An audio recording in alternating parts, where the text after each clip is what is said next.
This episode is brought to you in part by Hindsight. Hindsight is a new science fiction novel by author Matthew Keegan. Hindsight is a time travel adventure that Tim Truax at the Nerd Room calls a brilliant tapestry of time travel and history that will leave you questioning everything, impossible to put down. Find the links to Hindsight at talkstarwars.co.uk/hindsight and order your copy today. This episode is also brought to you by the Talk Star Wars Patreon community.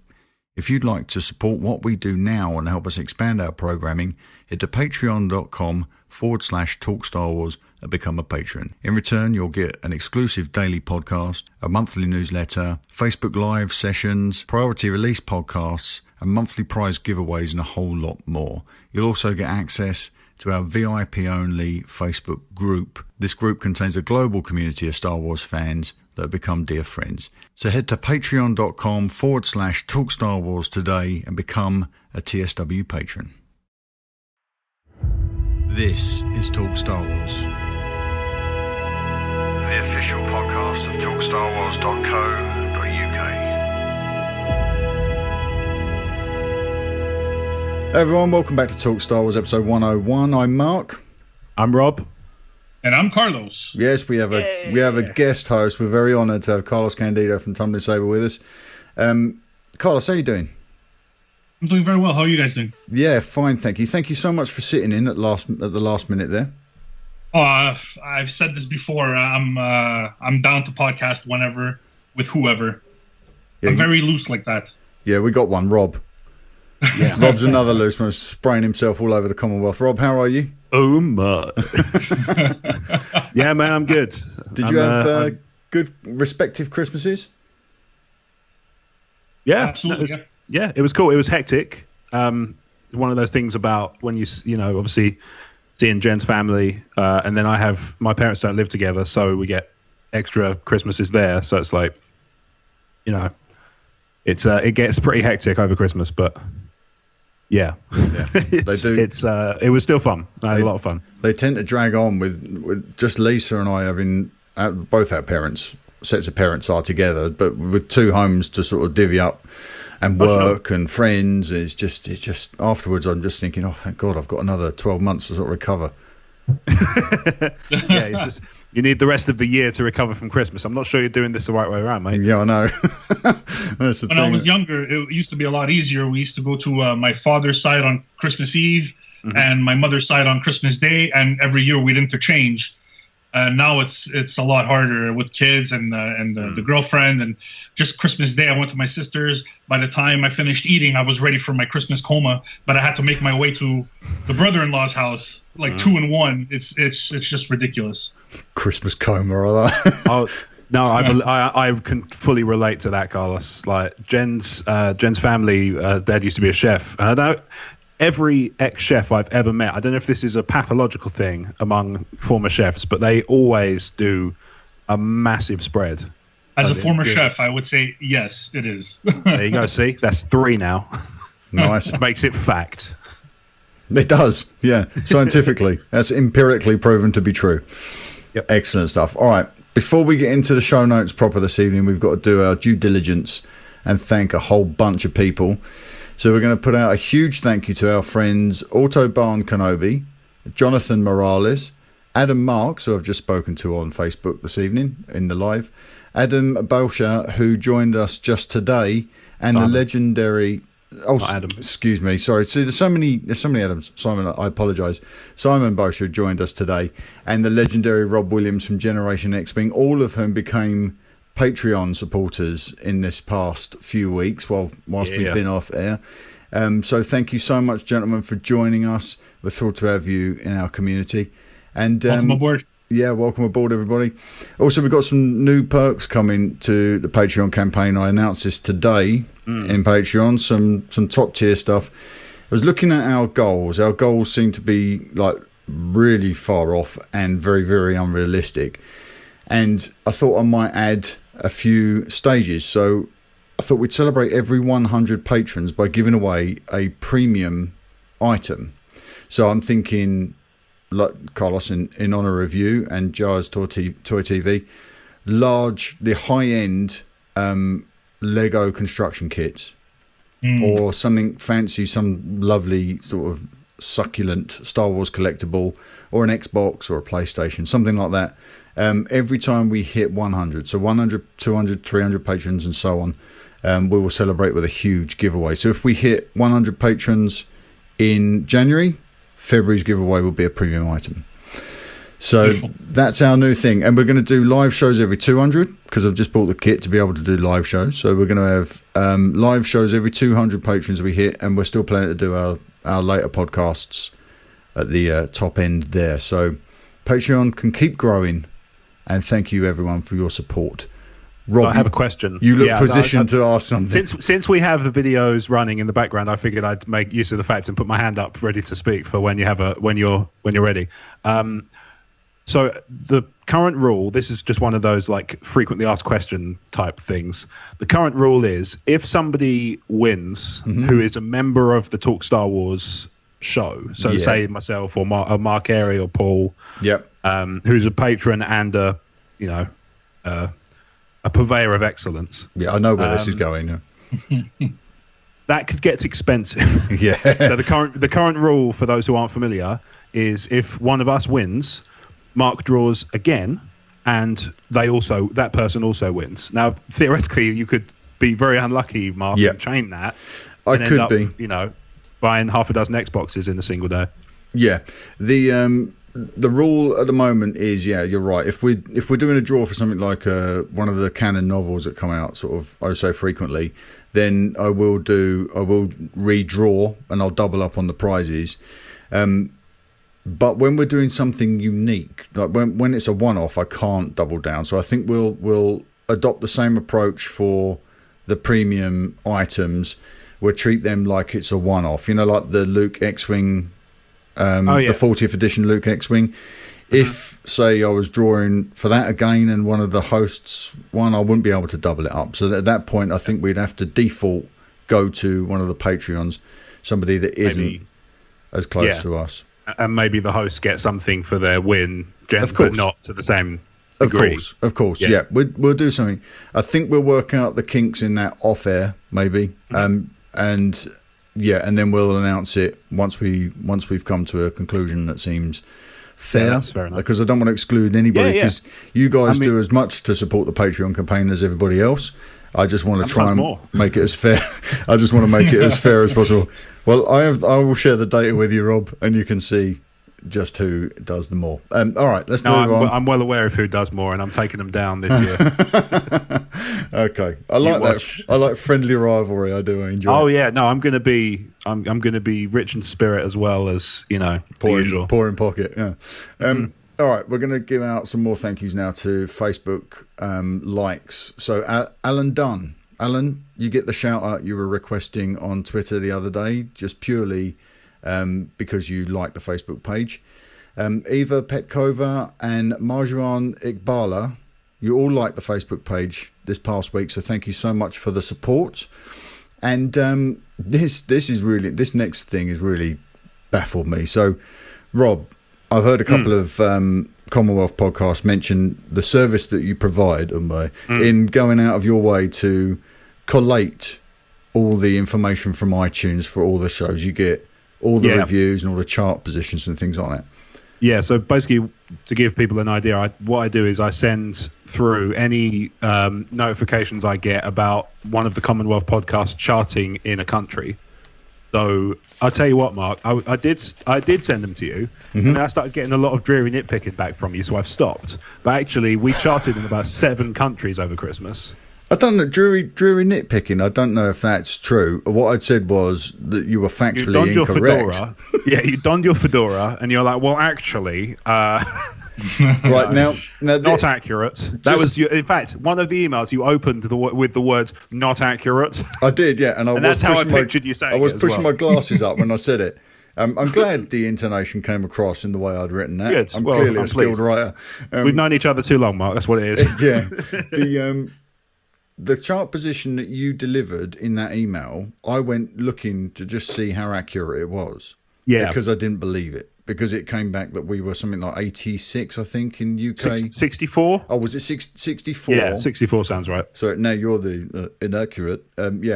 So we were 64. Well, you came back with the result that we were 64 in UK TV and film, which I did not believe. I thought there's no way we're that high up. And I went and checked, and we were 44. We were actually number 44. So yeah, it was incorrect. But I think, like you said when you responded to me, I think it's the update, like the refresh cycle. So I have a feeling it takes a position at a certain time of day, and whichever position it takes there and then is what you get. Even if you really then go rapidly. Up or down. Oh, it really does. Yeah, I've noticed. Incidentally, I've just had a notification while we've been talking. Apparently, we are in the top 10 TV and film podcasts in Estonia. Yeah. In the top 20 in Kazakhstan, and in the top 100 in Lithuania and Israel. So, shout out to all those countries. Yeah, shout out to all those countries. Yeah, these must be genuine numbers as well, because Blog Talk Radio pride themselves on being able to scrape all the bots off of those numbers. So all of that data is accurate. So thank you to everyone who downloads the show. December's download numbers were ludicrous. They were off the charts. I've never seen anything like it. And obviously with the Star Wars movie out there, that helps. And with our 100th episode, I think that also helped. So I'm hoping, back, which is always nice. And you were back. So I don't know where I will stack that in the deck somewhere, but I'm not sure. I would say Last Jedi that a net negative. Despite Rob's return in episode 100, we still did quite well. Really well. Yeah. No, it was an astonishing month, and we won't get that to those heights again, I'm sure, until episode 9 comes out. But it was a thrill. Depends on how heavy we are on Solo. Yeah, even though I'm not sure how much interest Solo is going to generate. Are we talking about it later? Because I have theories on that. We are. There's going to be quite a lot of Solo conversation later. So. Yes. Anyway, I'll go. Shall I? Thank you to everybody who downloaded us during December and got us to that extraordinary chart position. It's greatly appreciated. We were above Kevin Smith. We were above Steele Saunders. We were above the Slash Filmcast. Speeder Bike. See, they are real, Carlos. They're not putting in post. They are real. They are legitimate from living in the area I do. Okay, right. Let's move on to our YouTube section, which is a thing. So we've got a few comments this week. We've got a few more that I'm moving over to TSW Comics because they're actually on that show when it hit YouTube. But we got this wonderful message from Connor Cunningham on YouTube. He says, "Merry Christmas, guys. All the best for the new year. Love the show, and it's only going to get better." Oh, well, that's nice. I agree. Yeah, it's lovely. Which is another way of saying it's really bad at the moment. There's no way for it to go. It's lovely to hear it said. Do you gents want to take one of these each? Who wants to do Autobahn Kenobi? He's also a VIP. I'll go first because I think the next one is probably going to mean more coming from somebody else. Yeah. So Autobahn Kenobi writes, Christmas morning here in Louisiana, USA. Not sure where you're at when it comes to the dateline, but I hope you all had or have a wonderful Christmas. Looking forward to listening to this when all the family is out of the house and the kids are quiet. Best of luck with that, buddy. And Ryan Bullock wrote, Merry Christmas to you guys. Rob, I feel the same as you do. I have seen The Last Jedi 3 times now. The bad Spaceball type jokes don't get better. I like it, but not love it. Yeah, that seems to be a theme. I've had a lot of people reach out to me across social media and stuff and say that, I've put it in a nice kind of way they can really relate to. You know what I mean? So, my thoughts have I'm not alone. I thought I was going to be alone in that space. Because it's getting very polarized, like team sports, when it comes to the reactions. Even now, like 3 weeks later. Splitting families apart. Yeah, well, it's. I was expecting to be kind of, oh man, get off that fence or things like that. But realistically, actually, I've had a lot of people kind of reach out to me and say that they've kind of feel similarly or the same. So I, thank you to anybody who has, because it's reassuring to know that it's not just me. Yeah, Well, I'd like to just jump in and say that I completely disagree. So there we go. That's okay. That's fine. It's beautiful. It's beautiful. That's cool, man. Yeah. No, and more power to you. Like. No, I think I said it on the show, and if it's landing for people, awesome. If it's not, that's fine too. I put it on Twitter earlier, but ultimately, people are allowed to not like the same things as each other, and that's okay. Exactly. And actually, it's more interesting because if everybody was just like a You know, if everybody agreed to the same degree on everything, you're in a cult, and you should probably think about leaving it. Well, yes, exactly. But I just want to say there are things that take me out of the movie, but I just they don't take me out enough for me not to say that I love the movie. So That's cool. It's just that's it. That's perfectly fine. And you know, I totally get why people love it. I totally get why people hate it. I understand all of those points of view, and the different things about it bother me to different degrees. Like you said, you know, there's stuff that can take me out for brief moments, and they're like I don't know how you felt about this, Carlos. I don't think Paul got what I was trying to get across, but it felt to me like during the green milk scene, I'm not that bothered about it generally overall, right? But it did seem to me like they focused just for a fraction of a few frames too long on the teat. Yes. Yeah. No, I agree. And it really. And do I bleep I remember teat? I was sitting there remarking. Decisions. I've still just seen it the once, right? So I'll carry it with that. But I was sitting there, and I remember in the moment thinking, they're spending a lot of time on that nipple. Like, and Ryan actually plays it up by showing Ray look away. Exactly. It's like, oh. And my favourite thing, the Space Cow is just like, that's my favourite thing about that moment, because even just seeing Luke milk that thing was enough to bounce me out of the film just for a second. But then the thing that came afterwards that had me laughing against my better judgment was the way that, I think they're called Thala sirens, the things he's milking, the way it kind of looked around at Ray. It was like you can imagine it saying, "Do you mind?" Exactly, yeah. Or, oh yeah, It was. That's what I'm talking about. It was a very bizarre moment. But I must say that bounced me out the movie the first time.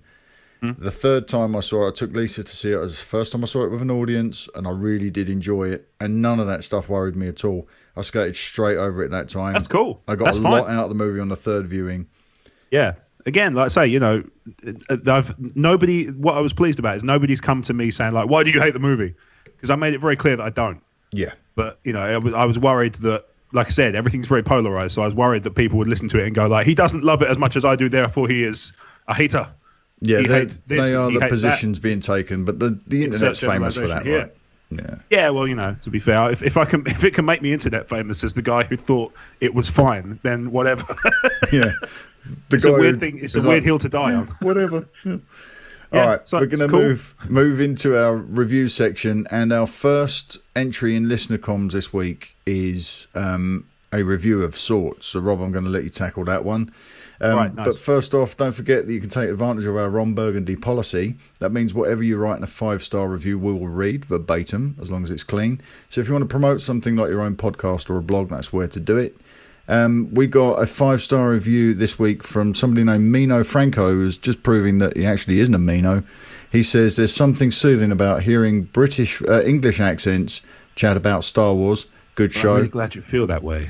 Thank you so much. Yeah, we should do it. Is it ASMR? Should we get up close to the microphones and and ironically read on a show where one of the hosts does not have a British accent? It's fine. We're just mixing it out. You have a voice like honey, Carlos, so I'm sure they'll be fine. Thank you. That's very sweet of you. Move along. The bromance. All right, listener comms. The first one is review related, but you can send your questions and comments via Twitter or Facebook to us. Or you can email and attach an MP3 as a voicemail to talkstarwarsinfo@gmail.com. That's talkstarwarsinfo@gmail.com. And get your questions and comments into listener comms. Rob, did you want to take this message from Andrew? I will gladly do so. So this is from Andrew Randomitable Green. Good morning to you, fine gentlemen. You may recall I submitted a 5-star review thusly. Oh, I see what you chose me for this one.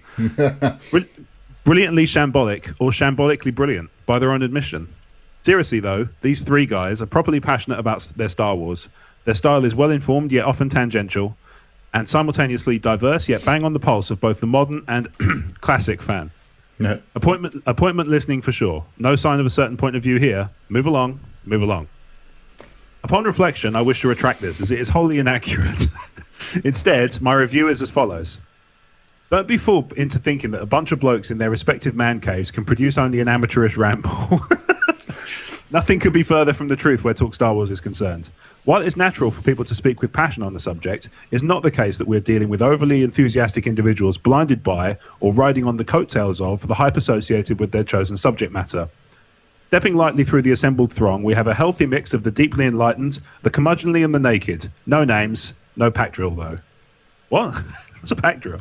I'm not sure. All right. Anyway, except Mark, without whom not only might Talk Star Wars not be here, but who is undoubtedly the father of the Star Wars Commonwealth. In addition, Mark is the glue holding things together, but not in an overly controlling way, but with sufficient presence of mind to allow conversations to flow where needed, to manage the occasional tangent, sometimes by laughing uncontrollably, and when inevitably it is time to move on to the next talking point. What the listener now has is a glorious, not to mention ever-expanding choice of Star Wars programming, with TSW at the very nucleus. In fact, the honour is entirely mine to listen. There. Much better. I won't try and overwrite or replace in iTunes, lest it destroys the whole thing. May the force be with you, Rando. Wow. Amazing, right? That's wonderful. I'm at a loss for words. Andrew, it does so much. It does so much. Generous. So much right, that review. It highlights the role you play, which is, on a level that none of us can even dream of, even the most ardent of us. And it also reaffirms my belief that Apple Podcasts would collapse in on itself if somebody was to try and do a basic piece of functionality. Yeah. Yeah, it's good. You both giveth and taketh away with that statement, Rob. No, it's I gave to you at least. I know, and I'm happy for that. I'm grateful for that. No, Andrew, thank you so much for such a generous comments. Very kind of you indeed. I always feel like it's a little bit self-serving putting these things on our own show, but then I think, don't be stupid, put it on the show. It's brilliant. So there you go. All right, we're going to move on now to Anthony Jenkins' question. So his email was entitled, "The Last Jedi, I think I liked it, but felt I didn't. I'm not sure we should do that. Hi guys, as always, love the podcast. I'm hearing a lot of people trying to talk themselves and others out of their reactions to The Last Jedi. Do you think our love of Star Wars and our want for The Last Jedi to be good is manipulating our thoughts in relation to the film? I.e., I think it's better than I felt it was, because deep down I don't want to believe otherwise. Let's be honest with ourselves. Yes, it didn't go the way we were expecting, but it does not make it good. I sure didn't expect to see Mary Poppins, the giant Harry Potter cat dog pod race. I love that. Money penguins, or Mr. Money Penguins, or Space Vegas. Nobody expected a good half of the movie to be aimed at people with an IQ equivalent to that of an emu. I will take a copy of the Empire plot over that any day. Whoa. Damn. We had every right to go into this film hyped as hell, expecting absolute awesomeness. Everyone I have asked personally, without telling them my opinion first, has said it was average, okay, or I've got to think more. Nobody has said it was freaking awesome. That's saying something. If your gut told you it wasn't awesome and you had to rewatch it to give it a second chance, how many movies do you do that for? And if you had to think more, you sure as hell aren't trying to comprehend the brilliantly complex narrative. You are probably questioning creative decisions and trying to justify them. Great movies don't get that response from the audience. Also, I think there is a concerted effort from Disney to play down the Rotten Tomatoes / IMDb audience scores as bots and trolls. For the record, I love The Force Awakens, Rogue One and Looper, and The Last Jedi had some good moments, but everyone needs to go with their gut and not their Star Wars brain here. Tony. So breakdown, are people overthinking The Last Jedi? What do you think, chaps? Definitely on both sides. Yeah. Yeah. The people trying to overtly love it, and the people who just want to hate it for no reason. They're overthinking things. We just spoke about the green milk. It took me out of the movie for 1 second. So did one of the aliens farting in episode 4 when George re-released it. Just, or little things here and there. It doesn't, just because you question a decision doesn't mean you can't think the movie was freaking awesome. I think there's no correlation in between. I appreciate the email, but I just don't. I think he's trying too hard to try to make everyone fall under that umbrella, and I don't believe that. I think the movie was great. There are things I didn't like about it. I didn't like the Space Vegas It wasn't my favorite part of the film, but it does help push the story along when we're thinking about episode 9. So we gotta, there's a bit of give and take that has to be done. So I don't know what you think, Rob, but no, I totally get what you're saying. I don't know why you didn't enjoy Planet 1%, Carlos. I mean, I really love my political analogies with fists of ham. It's a little bit. My thing on it, I was talking to a few people on Twitter about this earlier, right? My thing on it is I understand totally why people would dislike the movie. There's a lot that you could dislike if certain things bother you that much.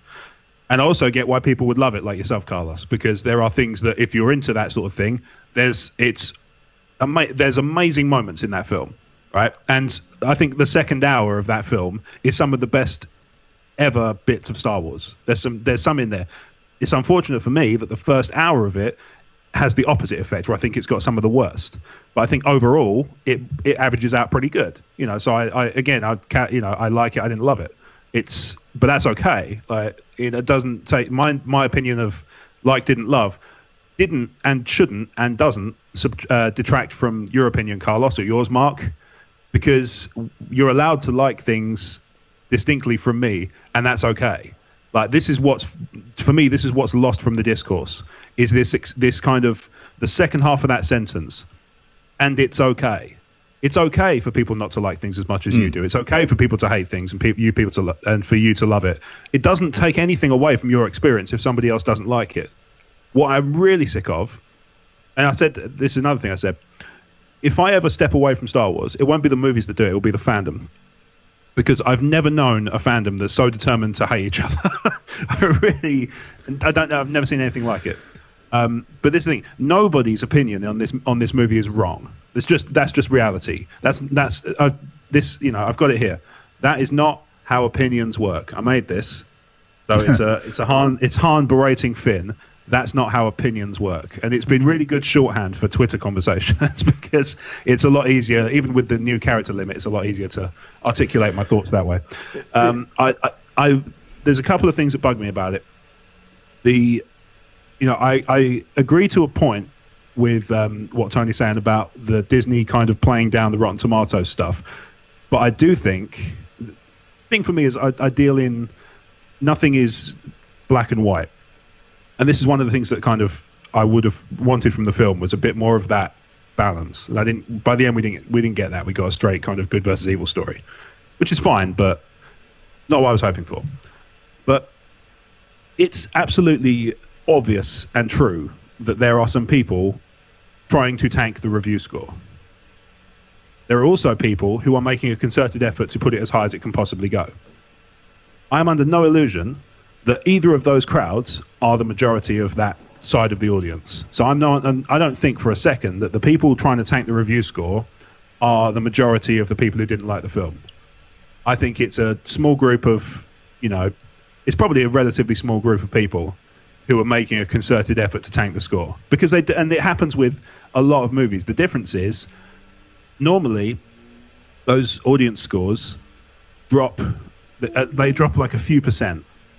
But because Star Wars is, because The Last Jedi is polarizing, and if they thought for a second when they released this film that it wouldn't be divisive, they didn't watch the film before they released it. They just shipped it because there's a lot in there that's divisive, and that's okay. Again, that's okay. And it's not the first. It's not the first Star Wars film that's been divisive. No, not at all. This is it, and for me, it's. I think that the efforts to, on both sides of the argument, the efforts to reduce the other side to, oh well, you just love everything, you just love everything Star Wars without thinking it through, and you just hate change. Cut it out. Like honestly, grow up for Christ's sake. I'm getting really, I'm fired up about this now, but the reality is I'm sick of it. It is it's like playground behaviour. What surprised? And people need to. Sorry, go on. So I was going to say, what surprised me is it's a lot of that noise because you said the thing about this. The Star Wars fandom is the thing that will drive people away from Star Wars, not necessarily Star Wars. And Star Wars has had poor movies. It's had weak movies. This reception isn't something that's brand new to the franchise. But looking back at this movie in the future, we will look back and say no Star Wars movie is built to win the audience in the first go. Right? That's the thing I think we'll need to take away about this. The Star Wars fandom thing, there's going to be... It is damaging, and when we did the roundtable, I was asked how I felt about it, and I said I was heartbroken. I don't like to see that sort of behaviour, but the community we've wrapped around us, the Talk Star Wars VIP community, the Facebook community, there's a lot of respect in there. There are positions that are very diametrically opposed, but there's a lot of good-natured conversation, and there's a lot of respect for the fact that there has been weaker movies. There will probably be weaker movies than this one. But the thing that's really startling me is the insistence that you should see this movie once and leave and take everything you need to take from it. That's impossible. We've been watching Star Wars movies for 40 years on repeat. So why should we judge this film differently than we've judged the first 7 or 8? Exactly. It doesn't make any sense. These movies aren't built to be watched once. They're not built to be watched once. They're built to return. When you go back to them, they're built to deliver on multiple viewings, on multiple levels, and you should be able to peel away a little bit more every time you see it. And that's why I've been insisting, if someone says, I really didn't dig it, I've said, see it again, because it will change. It will change. Every time you see it, it will change, because those initial shocks where you get bumped out of the viewing go away, and then the whole thing becomes a lot smoother. I agree to a point, but I think this is where the kind of what Tony's describing is that kind of blinkered mentality comes from. Is ultimately, I've been to cinema. If I've been to a cinema, I can't remember the last time it happened where I went to the cinema and really disliked a movie intensely. I genuinely can't remember the last movie. I tell you what, I wouldn't do if I disliked something that strongly. Give it another go. Certainly not in the cinema, at least. Yeah. Maybe if it came on Netflix or other streaming services are available, or somebody had a DVD on or something like that at their house. Sure, I'll sit and watch something I didn't enjoy because, one, you might, like you say, you might get something else out of it the second time around. And also, if you're in a group, you sometimes interpret things differently. Or if everybody's on the same page about whether they like the film or not, you can take the mick out of it. It's an incredibly enjoyable activity, which if nobody's tried it before, I thoroughly recommend. But this is the difference. This is where it comes from, I think, is people are... What I think I interpret it as, because obviously this is only my subjective interpretation of it. And, again, people can disagree with me and that's fine. I'm not going to lose any sleep over it. I've observed a lot. It goes beyond, like you described. What you described is perfectly reasonable, right? If you didn't enjoy it, there will be there's something to be said for a second viewing at some point. What I think has happened is I think a few people have taken that one step further, a step too far, and come at it from the point of view of, if you didn't see it twice, you don't get it, and you don't get to have an opinion on it other than, I'm not there yet. And that's crap. It's just it beggars belief that people are that kind of... I mean, ultimately, both the polarizing opinions come down to arrogance, I think. The fact that people just refuse to accept, and there are a few people who are really quite guilty of it, and it's quite unpleasant because in every other respect, I think they're quite good people. No, present company excluded, just so we're clear. But thanks. Yeah, but I've seen people I otherwise have tons of respect and admiration for fall on this kind of, the idea that everything is subjective until it's my point of view, and then it's fact. Like there is no such thing as an objectively good or bad movie. All these things are subjective because they are art, and art is entirely subjective. I think that modern art is toss, but at the same time, I get that people love it, and I get that people can interpret more into it than I can because maybe I just don't appreciate it I don't get it on a certain level. More power to them. And I'm fine. I'm glad that they have something they can engage with on that level. But it's the attitude I can't stand. Like I say, it's happening on both sides of the aisle and on the polar extremes. But it's creeping into the middle, kind of piece by piece, unless people push back, which they need to. is, well, all art is subjective, but that's really good. That, and I think it's good, so it's good, And I've been, like I say, I've been pleasantly surprised by how many people haven't given me that crap on Twitter, because I would have very little patience for it anyway. But pleasingly, everybody's kind of come down with a much more nuanced approach than I was fearing. But I've seen a lot of attempts. It goes one step. It's one thing to say the Holdo maneuver is a perfect example, right? So some people think the Holdo maneuver is dumb. That's their opinion. That's fine. I personally think it's kind of dumb, but what's not going to sway me is somebody saying, here's why the Holdo maneuver makes perfect sense, and if you don't get it, then you're just stupid and don't like Star Wars. Like, just jump in a fire, honestly. It's, let's say, it drives me up the wall. It's that I don't understand why it happens everywhere at the moment. Everything is team sports. Like I say, everything is you either agree with me or you're on the other side. You're on the bad side. You're on the dark side. But no, life's not that simple. Sorry. I wish, because that would be so much easier to deal with. I've really just kind of lost my rag with it. I've had enough of people just kind of almost like preaching to me, because it's almost like either side of the extremes is almost like a religious argument now. It's like, the Last Jedi is blasphemy. I don't understand that. I don't understand that attitude being taken towards the film. I'm somebody that has Star Wars movies that I'm not that crazy about, and I just choose to. Occasionally, I might rewatch them, but I choose not to include them in my cycle of films. It doesn't mean they're terrible. No. It just means I don't enjoy the experience of watching them all that much, and it's not like I'm making a judgment on their quality. And it's just not for me. And that, again, that's fine, as long as, and this is the thing that I say, this is where I distinguish yourselves from the people I'm talking about, because these are the people I'm talking about are the kind of people who'll say the prequels are crap, nobody should watch them. That's nice try, Hitler. They do, they have their weak moments, and I think that pacing is one, and content is something else, and characters. But then some of the music is better than some of the OT stuff. Yeah, you're not wrong. And there's some amazing action set pieces in there, and actually some of the CG is really well done.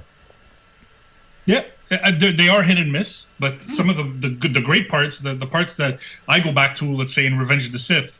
Yeah, when Anakin's walking in to the temple with the clones behind him and that music is playing, it's awesome. If you don't get shivers, you're dead inside. It's beautiful. Yeah, it's amazing. So I totally relate. Revenge of the Sith is one of my top 3. It's awesome. I love Revenge of the Sith. This is the thing. Star Wars does well. Those big, broad, sweeping moments.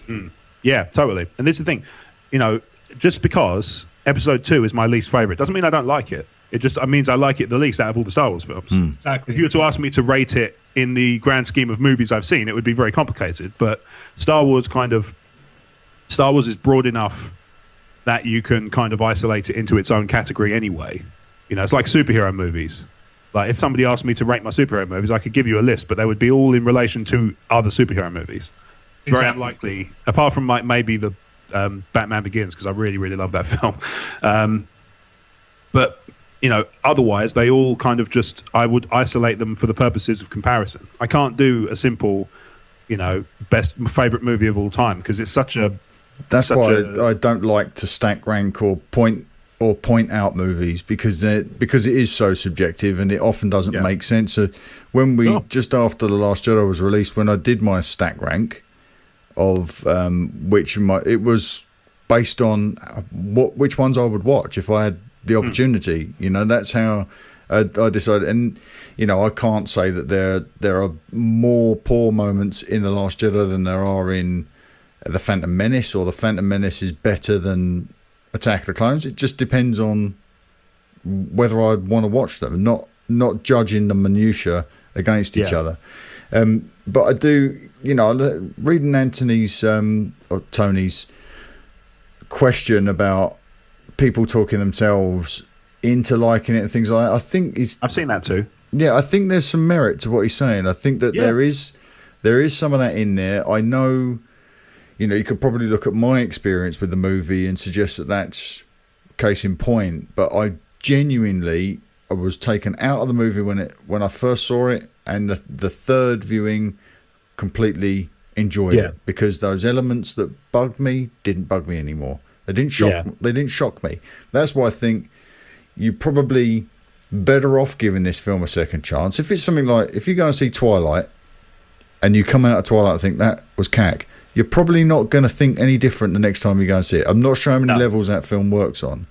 I'm not convinced it works on a level, but that's just my point of view. But as a Star Wars fan, and this is something I said to Paul when we first spoke about The Force Awakens, you need to learn how to watch it, because it's a new Star Wars film. We all fall into that groove and think, oh, this is the experience I'm about to have.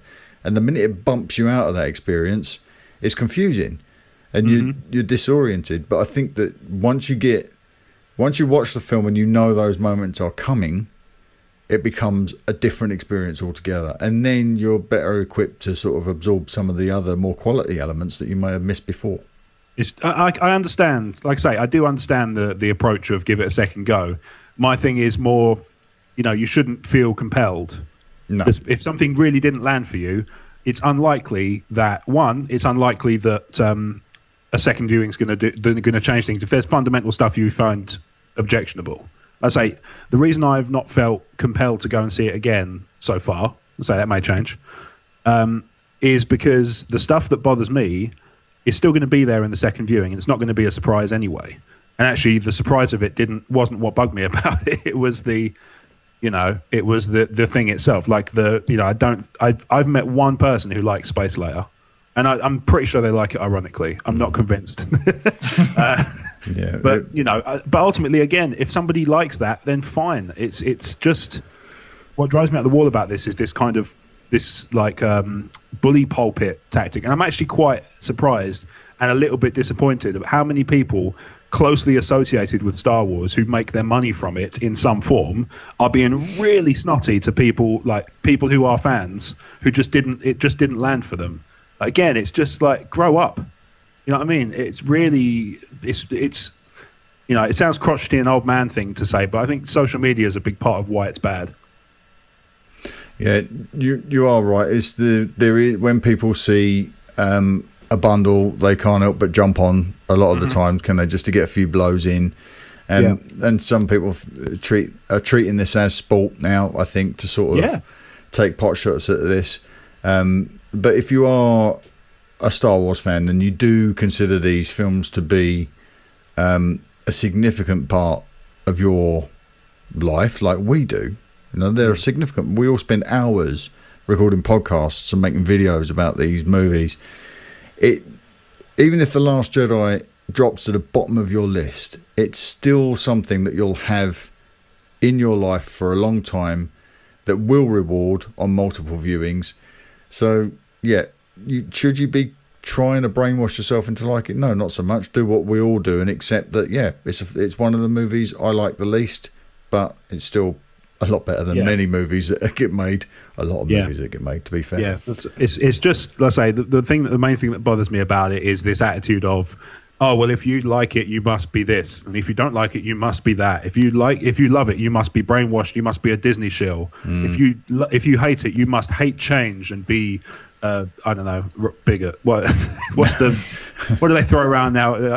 Throw around nowadays on Twitter. But I've seen that. I've seen people saying like, you must hate change. It's like, for the record, despite the fact I've seen Last Jedi once, I liked it more than Force Awakens. I saw that 4 times at the cinema.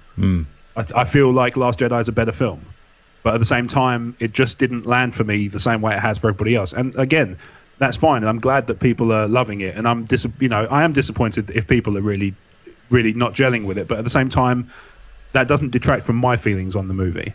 And it doesn't mean they're not going to love Episode 9. Exactly. Yeah, they might well do. They might love Solo. Solo might be exactly what they're hoping for out of a Star Wars movie in a few months' time, and that might be it. And that's all they need is just, how many people probably... I'm sure there are people who thought Rogue One was not all that, but personally, I thought it was one of the best ones, possibly. Yeah, me too. Getting up towards my favourite. I agree.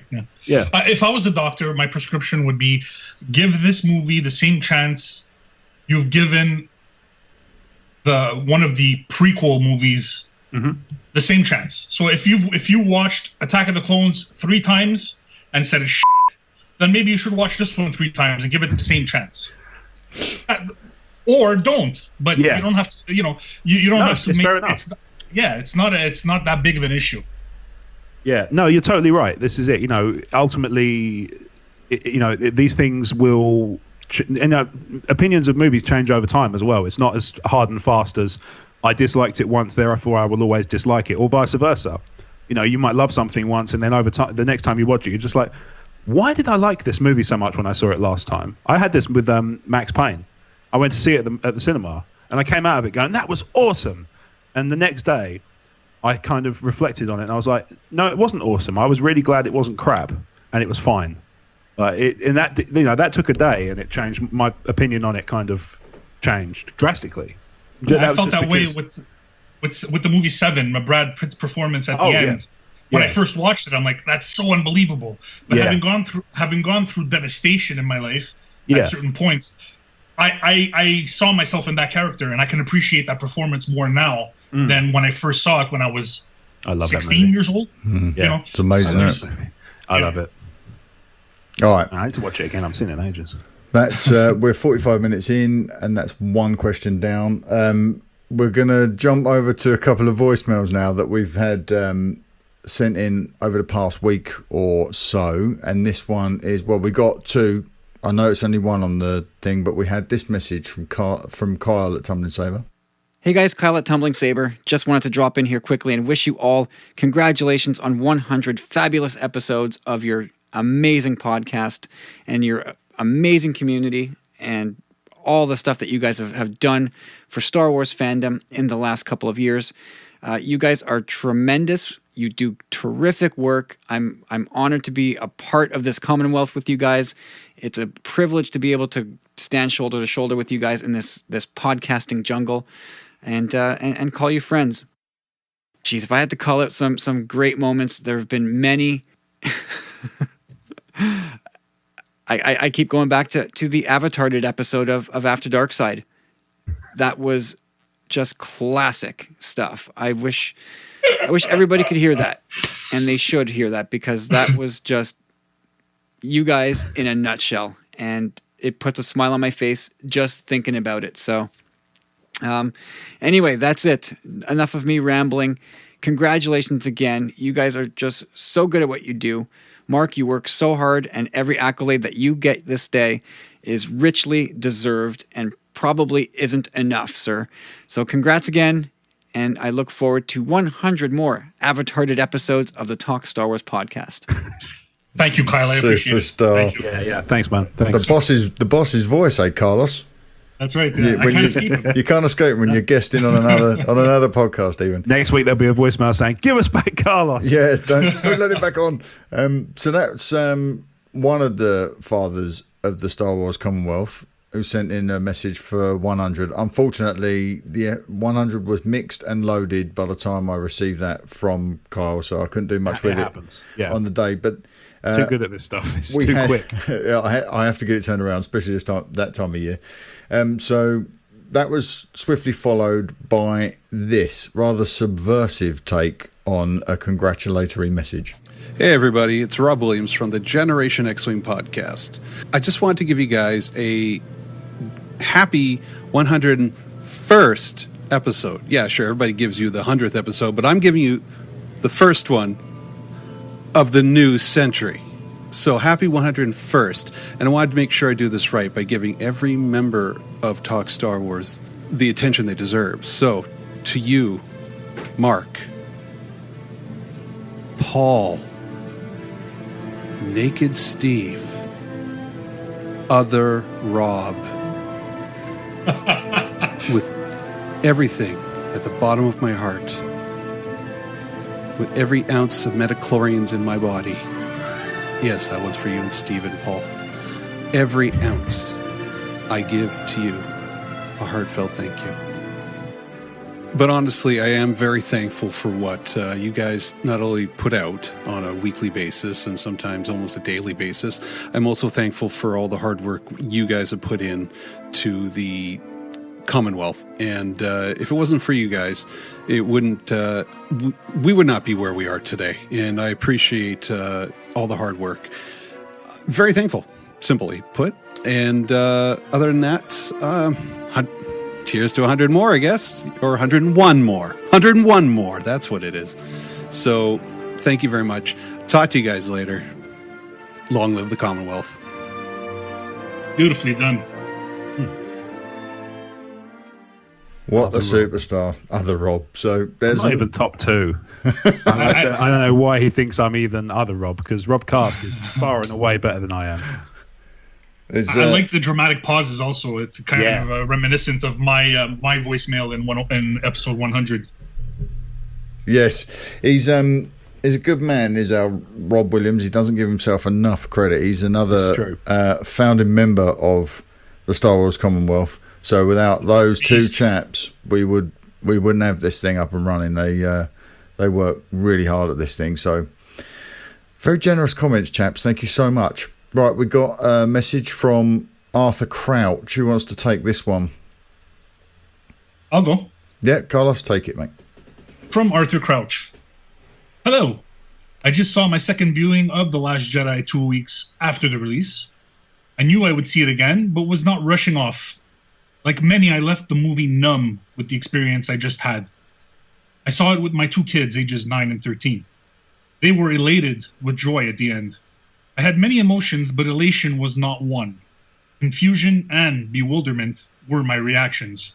However, I took the moment to find joy in my kids' reaction, knowing the next generation had their Star Wars. Everyone seems to want to rank these movies. I can't. The OT is my Star Wars because of the impression on me as a kid, as I'm 42 years old now. The prequels underwhelmed me.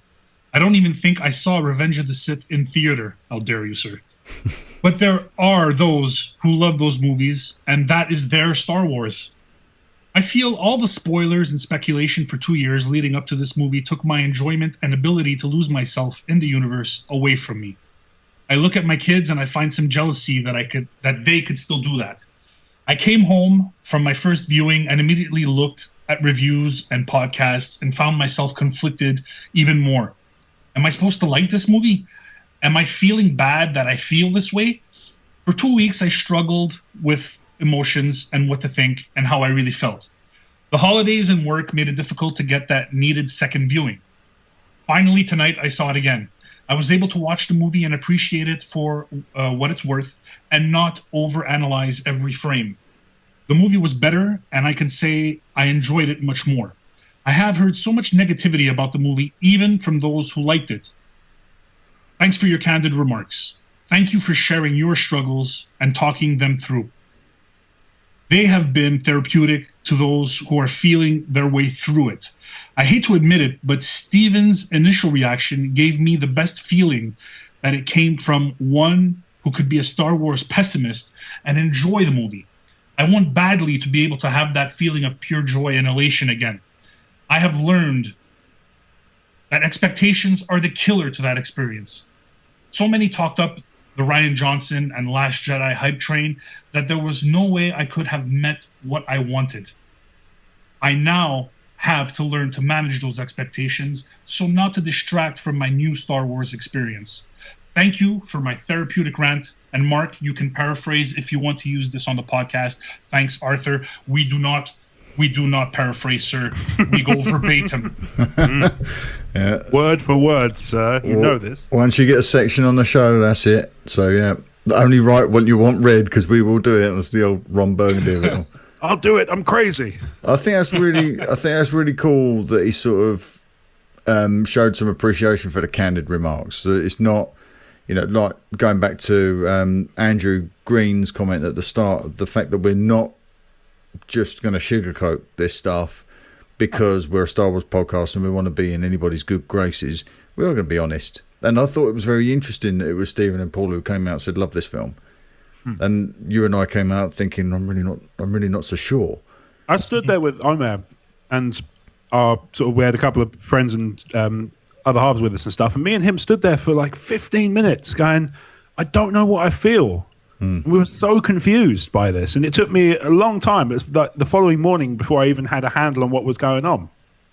Before in my head, what I was feeling, and it took about a week, I think, before I had it kind of galvanized, which was helpful because I missed the Talk Star Wars on the day because I'd just finished seeing the movie. The reaction, we were recording the reaction episode. Yeah, I was actually, I would have loved to be on, but at the same time, I was kind of relieved that I wasn't because I wasn't ready to talk about it yet. It took me a long time to be ready in a position where I could articulate how I felt, and I had to read up a lot. I had to listen to a lot of points of view on it, and I listened to some people who said things that they loved about it, and there was stuff I didn't like, and I was like, okay, well, I didn't feel that, but that's cool. And then sometimes they said something I was like, yes, that's what I'm feeling. That's what I'm feeling. That's the problem I've got. I think that's what Arthur means, is because I had spent a whole day. I was agonising over it, and one of the lines in his questionnaire is, "Am I supposed to like this movie?" When I was on the first day when I was struggling with it, I thought, shouldn't I love this? Shouldn't that be like a given that when I come out of a Star Wars movie, I should feel like I did when I saw The Force Awakens? And I was shocked that I didn't have that reaction to this film. But, it is what it is. And we are where we are. And I'm glad that there are people that are identifying with our positions on it. And they're using that in their experience now as they're moving forward. Yeah. So, but really quickly, to answer the two questions he posed in there, am I supposed to like this movie? No. Nothing gets a free pass. So if you like it, then you like it, but it doesn't just get liked because reasons. Well, I'd suppose, I think there's room to sort of say, am I supposed to like this movie? Yes, that's why they made it. But if you don't, that's okay. That's what I'm saying, yeah. What I mean is, you're absolutely right. You nailed it. Sorry, I expressed myself poorly. You're right. Yes, they want you to like this movie, but also it's subjective. That's art. And then to answer the other question, am I feeling bad that I feel this way? If you do, you shouldn't. You shouldn't feel bad for feeling any way. That's your opinion. You're allowed. But we do. So, and it's not. There's nothing wrong. There's nothing wrong with that. It is a confusing thing. If you do feel badly that you haven't gotten an experience from a Star Wars film, that's fine. I felt bad when I came out of Man of Steel and I didn't enjoy it. I felt bad because I really wanted desperately to enjoy it, and I just didn't. And I found that very, very disappointing indeed. So I enjoyed it, and I think Superman sucks. Yeah, well, there you go. It's all about expectations. Carlos, did you want to throw anything at this before we move on to the next question? No, I think it was placed perfectly in order of the listener comms, seeing how we beat the first one to death, and this one kind of surmised exactly what we had come to. So good job on you, Mark. I know, right? No, well done. I deserve all the accolades that come my way. You really do. Considering you've just heard my peers say that. We didn't know that Carlos was coming on. This is a pleasant surprise for us. So you managed to, despite all that, you managed to figure this out in a way that it all makes sense. I always land on my feet.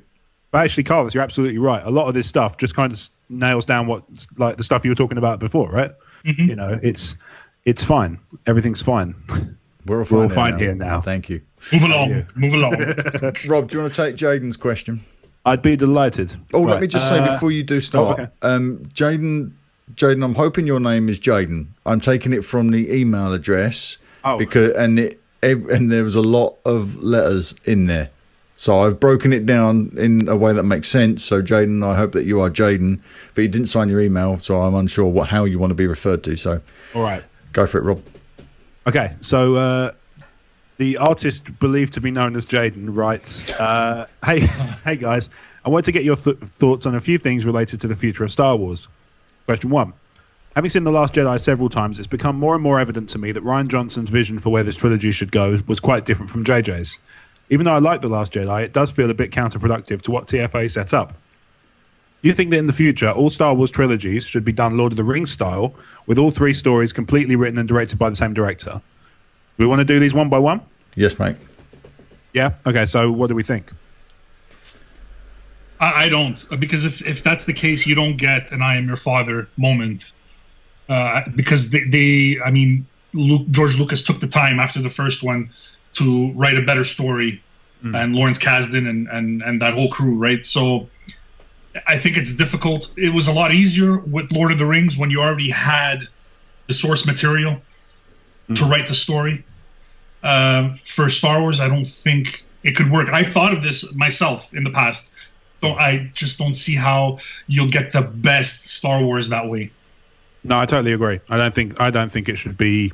I don't think there should be any hard and fast rules about who does what. That's kind of my feeling on it. I want it to be very, I want somebody. If somebody has a great idea for a Star Wars film that ties neatly into the one before, they should be allowed to do it. It shouldn't just be, oh well, Duncan Jones has got this amazing script and he's got an amazing, he's a talented director. But, we've already said that Rian Johnson's going to do it, so, tough luck, Duncan Jones. No, if somebody's got a good idea and somebody's got a good, good pedigree, then they should be allowed to have a crack at it whenever. It's just, if it's going to be, if what they make is good, then it's worth it. I'm going to loophole this, I'm going to play the part of Corey, because I think that You're ready to get a SmackDown. I think the answer is yes and no. I think the answer to this is yes and no. Yes, I think that what we need is not Lord of the Rings style. We need it Star Wars style. So we need that singular vision. We need somebody who understands what the arc is, where these characters start and where they end. Not the minute details, because that was never a part of George's initial trilogy. Clearly. He kind of knew where we started and where we ended with the redemption of Anakin. Yeah.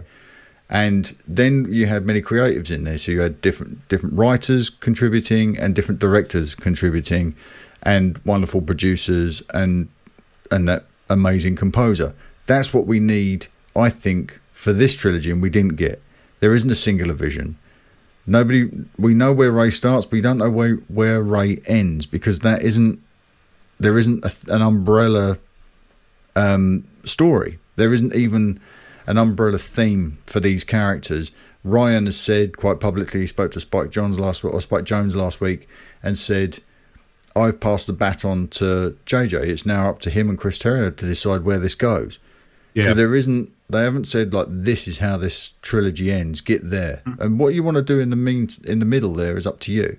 So yes and no to Jaden's first question there, I think. Yeah. An overarching, a big picture view from one singular storyteller, and then lots of different writers and directors would be fine. Yeah, I think that's fair enough. I know you've expressed your frustration at the story groups seemingly not having a kind of a coherent understanding of where things are going. And I do understand that, especially in the context of The Last Jedi and how many it goes, oh, that's an interesting thread. No. Well, I misunderstood what the story group's contribution to this was, I think. I read more into what the story group were really doing, and so I've been judging them a tad harshly, and I'm going to give them a break. Well, I think they are there to sort of course correct. Yeah, so you can't go there because it breaks canon. In much the same way as George had rules for novelists after Jedi. Don't touch that. Don't touch Luke's death. Don't touch Vader's origin, because their stories aren't up for grabs. So I think the story group have that sort of function. Like if Ryan brought a script in and said, "Yeah, look what I've done," and they could say, "No, you can't do that because that breaks canon." But otherwise, they don't plant plot pieces in the ground and say, well, you can do that because that tallies up. What I was thinking was, you can do that because it tallies up with the comic books, or you can do that because it tallies up with a novel. That doesn't appear to be what they're doing. I think there's an opportunity to do some wonderful stuff in that area, but they're not doing it. Yeah, okay, fair enough. Do you want to take point number 2? Point number 2. Would you rather see Rian Johnson's new trilogy go hundreds of years in the future or hundreds of years into the past? Good question.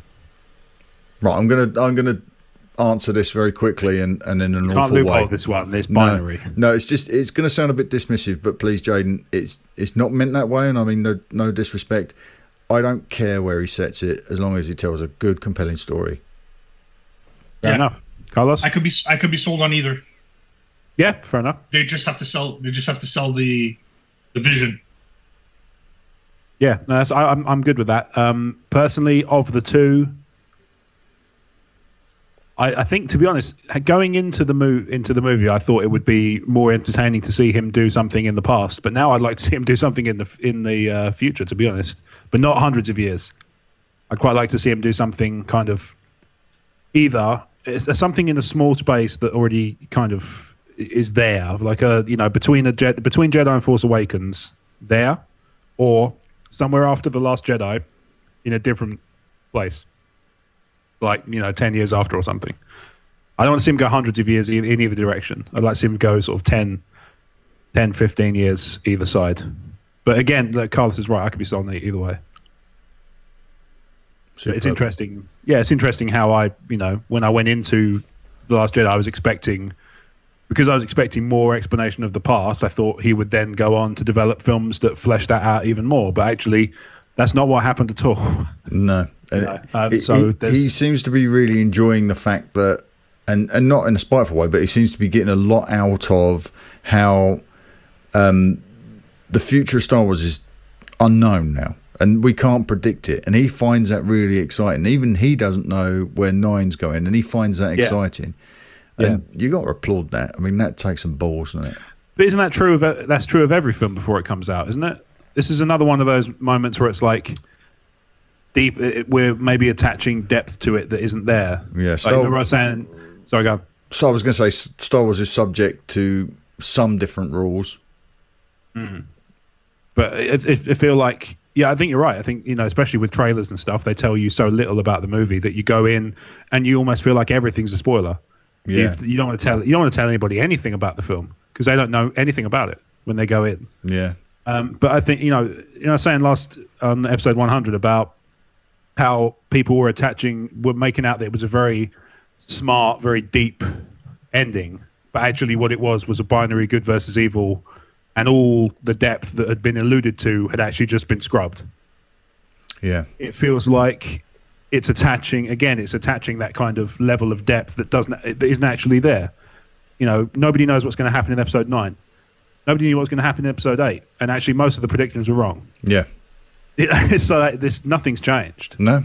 It's just that it's good. It makes us feel. It's the caveat I always bring to this: being a Star Wars theorist, being someone that sits down and noodles these things and thinks, "Oh, wouldn't it be great if Shuttle Tridarium was here? Or wouldn't it be great if Snoke was Plagueis?" Yeah. I'm okay with being wrong because it means they've done their job and they've brought me something that's completely original. And sometimes, like with The Last Jedi, that doesn't land quite as well as I would like. No, but I was surprised in a really pleasant way that loads of theories just came off to be nothing. I actually quite enjoyed it. Oh yeah. See, we've got another 2 years of this, and who knows where it's going to go next. But by the time we get to Ryan's trilogy, I doubt very much we're going to be able to predict anything. Yeah. Until at least until the first film comes out, because we are literally coming cold off of the blocks with this one, aren't we? So. Yeah. All right, we've got. I think even 77 Star Wars had more of a. There was more about it before it was released than what we're going to get from this one. Because I know that they were kicking around that script for a couple of years before the movie got made, and there was a lot of stuff out already about Star Wars. Yeah. Than what we're going to get for Ryan's trilogy. So it's going to be hard getting people off the smack. Yeah. Yeah. Right, so moving on to the third one. Will Star Wars break the one movie a year model and eventually go to one movie every 2 years? Perhaps after a live-action Star Wars show hits Disney's new streaming service. And would you prefer this? And this comes back to the smack, like I was just talking about. It's going to be very hard to go from one a year to, like, we already have an 18-month swing between Solo and Episode 9, and we're already freaking out about it. Yeah. It's it's really bad. So the caveat here is that they do it once the new streaming service potentially has a Star Wars show, something that's weekly or we don't know yet, but. I think they need to wean us off a little bit before they jump to the every 2 years. Mm. Okay. All right. Can I loophole this question as well? I wouldn't mind if we had a little bit of extra time between entries. So instead of a saga movie every 2 years and a Star Wars story every 2 years. If Ryan's doing a trilogy, we could move those to a saga movie every 3 years, a Star Wars story every 3 years, and a Rian Johnson entry every 3 years. And then it gives them more time to produce and hone these movies. Okay. Like the Call of Duty games do. So Yeah. 3 different developers working on it. Leapfrogging over each other. And every year one developer release it, and then they release their next game in 3 years' time. And that's not based on, I'm not getting the impression from any of these projects that they're struggling with the accelerated production schedules. I don't think that they are. But I think that they would certainly benefit from having more time to breathe, which is why I was hoping Lucasfilm might push Solo back to Christmas, because it gives Ron another 6 months or so to do what he needs to do with his movie. But that's not, obviously we know that's not happening, but I think that is a thing that would be rewarding. But I would like to see a release every year. See, this is what I do on Sith Disturbers, where I come back to the question and reread the question that cannot be loopholed. Will Star Wars break the 1 year a model and eventually go to one movie every 2 years? Despite whether there's the saga, the trilogy, and the Ryan trilogy and the standalone. Yeah, no, it's true. Yeah, You can't really loophole that. It's tricky. Mark found a way somehow. Do you know how Mark found a way? Because it's my show. I'll do what I want. Yeah, no, fair enough. Fair enough. More power to you. I would be good with one every 2 years. And actually, I know people say like, "Oh, I want one every couple of months." You don't. You think you do, but you don't. When it comes to, if it started happening, you'd be like, "Oh, I'm so sick of this." I want 2 Whopper meals for lunch. Yeah. Do you know, I'm almost done with superhero movies now. I'm glad that Infinity War Part 1 is kind of... It almost feels like a zeroing off point from which they will jump off again. And I'm kind of glad, because I'm really getting quite burned out on them. I don't get a chance to go to the cinema very often. So the idea that they're going to do one a year is already... It's fine, because they've been doing the Christmas thing, and I've been sort of building it into my Christmas routine. It's awesome. But, one every 2 years is also fine. I can, if as long as it's December, I'd be happy with that. Yeah.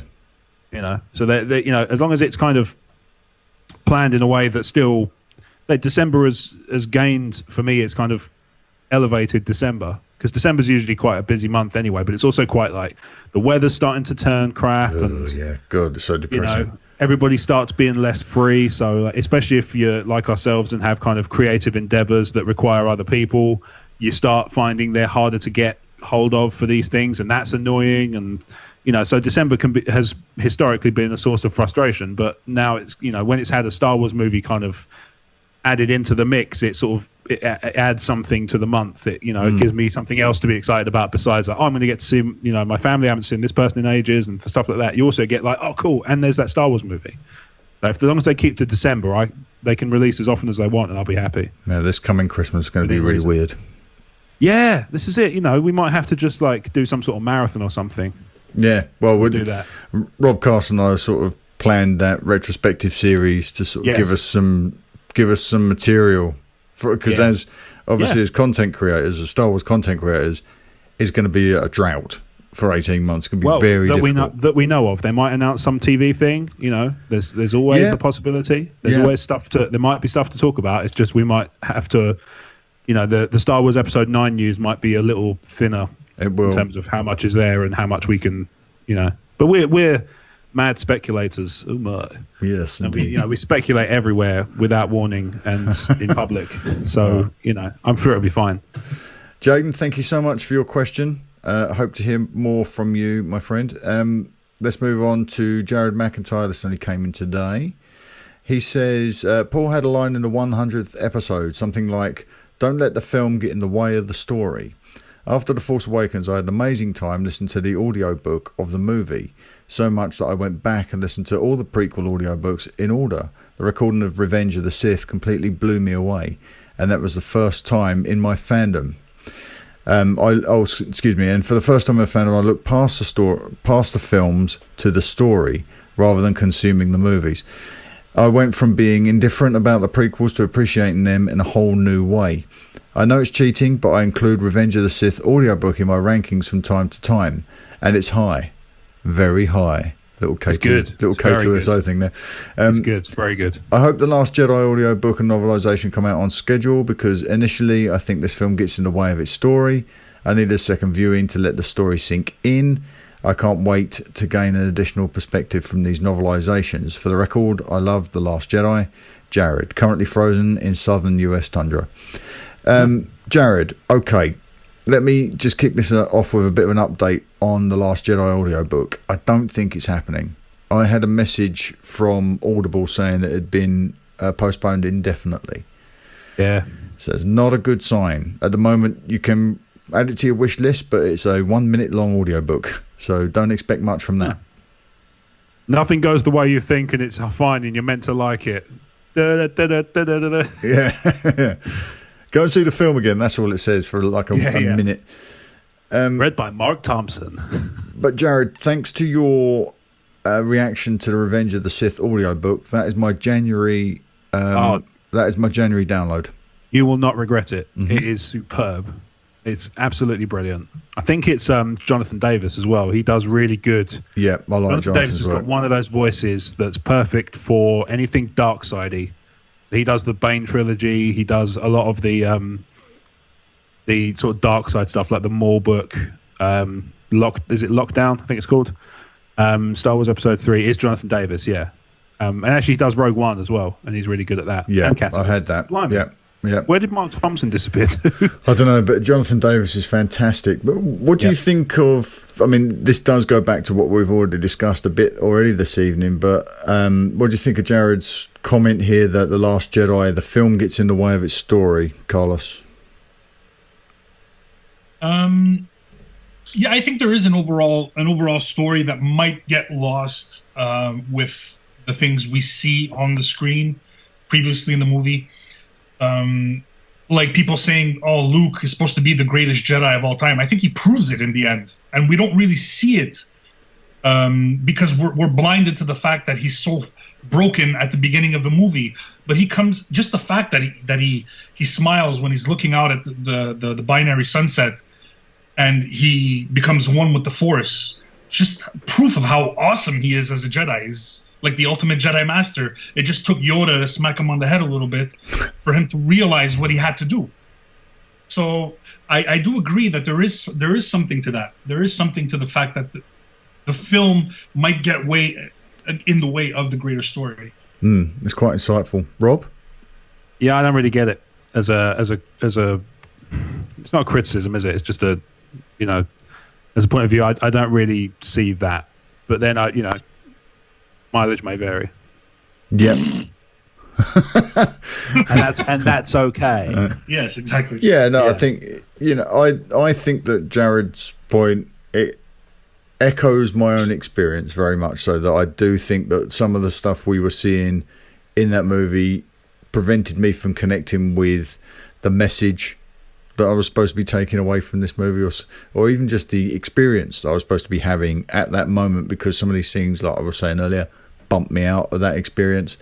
So yeah, I do recognise what Jared said here, and I do think it's incredibly insightful that sometimes these things can get in the way, but that does diminish with repeat viewings. I have to say, from my own experience, that does diminish with repeat viewings, because I'm not distracted by the fact that, well, this isn't my Luke Skywalker. And that's even Mark's comment himself. He referred to him as Jake Skywalker, didn't he? He said, this isn't my Luke Skywalker, this is Jake Skywalker, this guy that's living rough on an island. But then I think, like George had this wonderful technique with A New Hope, where he wanted us to view these galactic events through the eyes of the droids. And in this film, I think when we meet Luke, we're seeing him through the eyes of Rey. And Daisy was very vocal at Celebration about how you should be careful when you meet your heroes, because they will disappoint you. We're seeing Luke through her eyes. And the first opportunity we really get to see Luke ourselves is at the end of that movie, when he is catching up with Yoda, and then he makes that huge sacrifice. That's when we get to reconnect with our Luke Skywalker, I think, and that's probably when we see the undiluted, full tilt Luke. Yeah. No, I like it. Jared, I'm with you. I hope the audiobook is coming. I don't expect that to be a thing just yet. I'm not sure why. I'm not sure why that's happening. I wonder because, I don't know if it's just one of those things where rewrites need to be done or something. I'm going to have a look now on Amazon and see if it's Jonathan Fry, isn't it, that's writing the novelisation. Sounds right. See if that's still coming. Let's just have a little look. The Last Jedi novel in books. Yeah. It's Jason Fry. Excuse me. Pre-order. It's due out in March, and it's saying also audio download. I think that might be wrong.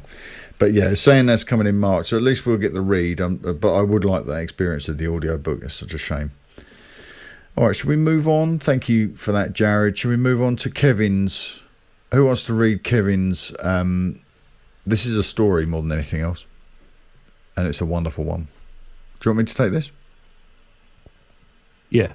Am I right? It is. I've not jumped over anything, have I? It's Kevin. No, you're right. Yeah. All right, so this is from Kevin Sivery. He says, "Hey, Mark. After seeing The Last Jedi twice, I felt compelled to share some information with you. My dad didn't grow up a Star Wars fan, so my older brother wasn't a Star Wars fan, so I didn't grow up a fan or have anything to do with Star Wars for most of my life. 2 years ago, I had some time off work, and on the Friday when The Force Awakens was officially released in the US, and with all the buzz surrounding the movie, my wife took the day off and we booked our tickets. The Force Awakens was my first Star Wars movie. In our seats before the movie started, I remember telling my wife we are definitely out of our element, as she had only seen episode 4 when she was a kid. I thoroughly enjoyed The Force Awakens. It was fun, exciting and very entertaining. I of course didn't know anything about Star Wars, but I did enjoy it. Fast forward maybe 6 to 9 months, and my about 3.5-year-old son is coming home from preschool talking Star Wars on a fairly routine basis.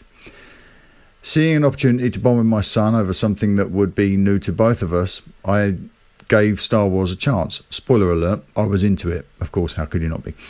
I watched the original trilogy, and after that I searched for a podcast to learn more about everything Star Wars. Apparently, there is no Star Wars for Beginners podcast, so I landed on Talk Star Wars. I think I started in the 50s for the show number, and the chemistry between everyone really clicked with me.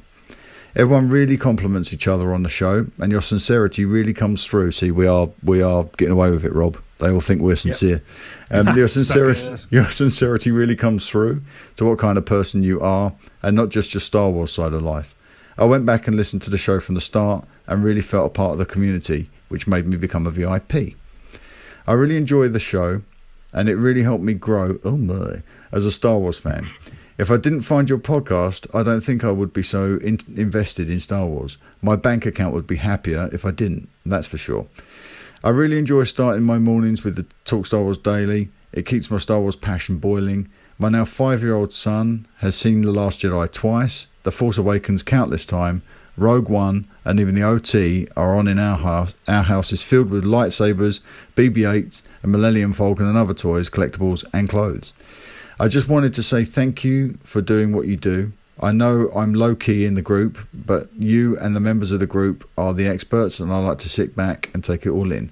My whole family is having a ball with Star Wars, and we can't get enough. Thanks again, Kevin Sivery. And he's put a great picture there of his family. Look at that. That's great. That's a ringing endorsement there. That's better than an iTunes review. Yeah, it's fantastic, isn't it? It's just simply wonderful. It's and Kevin says he's low key, but this sort of thing, I mean, sending these sort of messages in, I do love to hear about people's stories with Star Wars and how they fell into it, and I really enjoy, not from a narcissistic point of view, I really enjoy to see how people fall into our community as well, because everyone's got a different reason for being with us and being a part of what we do, and it's just so nice to know that it's positive. So Kevin and your family, your wonderful family, gorgeous family, thank you so much for the wonderful note. I really do appreciate it, and I did get his permission to use that as well. All right, beautiful, lovely family. Nice. His middle child there looks a lot like BB-8. Do you not think? Yes, do we want to move on? Carlos, would you like to take Ian Jolliffe's question? Yes, I would. From Ian. Hi, chaps. I know so-called Space Leia has been talked about already, and many are uncomfortable with it. to put it mildly. I sit somewhere in the middle. It doesn't completely bother me, but it still niggles. I think I have worked out exactly what bothers me about it. It's simply the way she floats, like she's coming down a banner stair lift. Other home transportation devices are still available. I think it would have looked better if she really struggled to pull herself back to the ship and she was tumbling. Interesting. Barely under control. It would have looked less slick, been more in keeping with the perception that her ability in the Force is very unpracticed, and made more scientific sense on how a person might tumble in space. I am also bothered with the music. The piano part of the Leia theme, while she is still, is fantastic. However, when she boards the stair lift, the theme doesn't work for me. It's too upbeat. Silence, I think, would have been more dramatic. All the best, Ian Jolliffe. Well, I don't know what you guys think about that. Well, Ian's gone on to break down the question himself, which I've made a cheeky little note there. More of that, please, because it's always such a pain to have to break down these questions to get into people's mindset and think exactly what are the points they're trying to make. So Ian's provided a 2-point breakdown of his question there. Would you like me to read? Yeah, please do, mate. Yeah. Yeah, so the first point, would a tumbling, less in control Leia have helped people accept the scene? Do you know, I think people would have found that as something to have complained about as well. Yeah. It would have been different complaints from different people, but yeah, you're bang on, I think. Yeah. There have been different people complaining like, oh, well, you know. I get what he means. I heard it on a podcast today, and I forget which one it was, but I think it might have been the Nerd Room. I think they were suggesting that Leia looked like a chess piece, sort of flying through, and she didn't look very animated. But you know, she's in zero G, she's in space. It's hard to know. That's probably part of the problem with that sequence and why it doesn't necessarily work. I did have a thought about how it might have been a little bit more. I mean, Ian said it about being a bit more dramatic. If we'd seen the explosion and when all the rubble and debris clears, she's locked, hovering in space in that airlock, using the Force to keep herself stabilised. So she isn't propelled out into space with Admiral Akbar, who does get short shrift in this movie. But she could never forget. Spill a 40 for him. No, it would have been. I think that could have been one thing. But you know, we can Monday morning quarterback this scene until the cows come home. It maybe shouldn't be in there, but a decision was made to utilise it, and any decision they made that was different would get an equal amount of complaints levelled at it, I'm sure. Yeah, I think so too. And the tumbling, a body in motion, right? Like if she was just floating there, how would she tumble? I understand the lack of control with the Force, but the tumbling would have been, let's say, a piece of space debris actually knocked into her. Then it would have made more sense. But just to have her just tumbling because she's trying to use the Force, I'm not. I honestly, the fact that she puts her hand out, what she's doing is magnetism, right? Yeah. She's just locked on, and she's just being pulled towards the ship. So to have her tumbling, we would just confuse the scene all the more, I think. Yeah. Yeah, agreed. So we all agree. Oh, Rob, what? The thing that would probably have made it more acceptable to me is the idea that she opened the door. Like, how was she able to? No, sorry, I've spoken poorly again. How is it that the door opens and the rest of the ship is not sucked? All the people in the corridor are not sucked out into the vacuum of space. You know what I mean? It's like it's one of those moments that looks cool, but hashtag because Star Wars. Hashtag reasons. Yeah.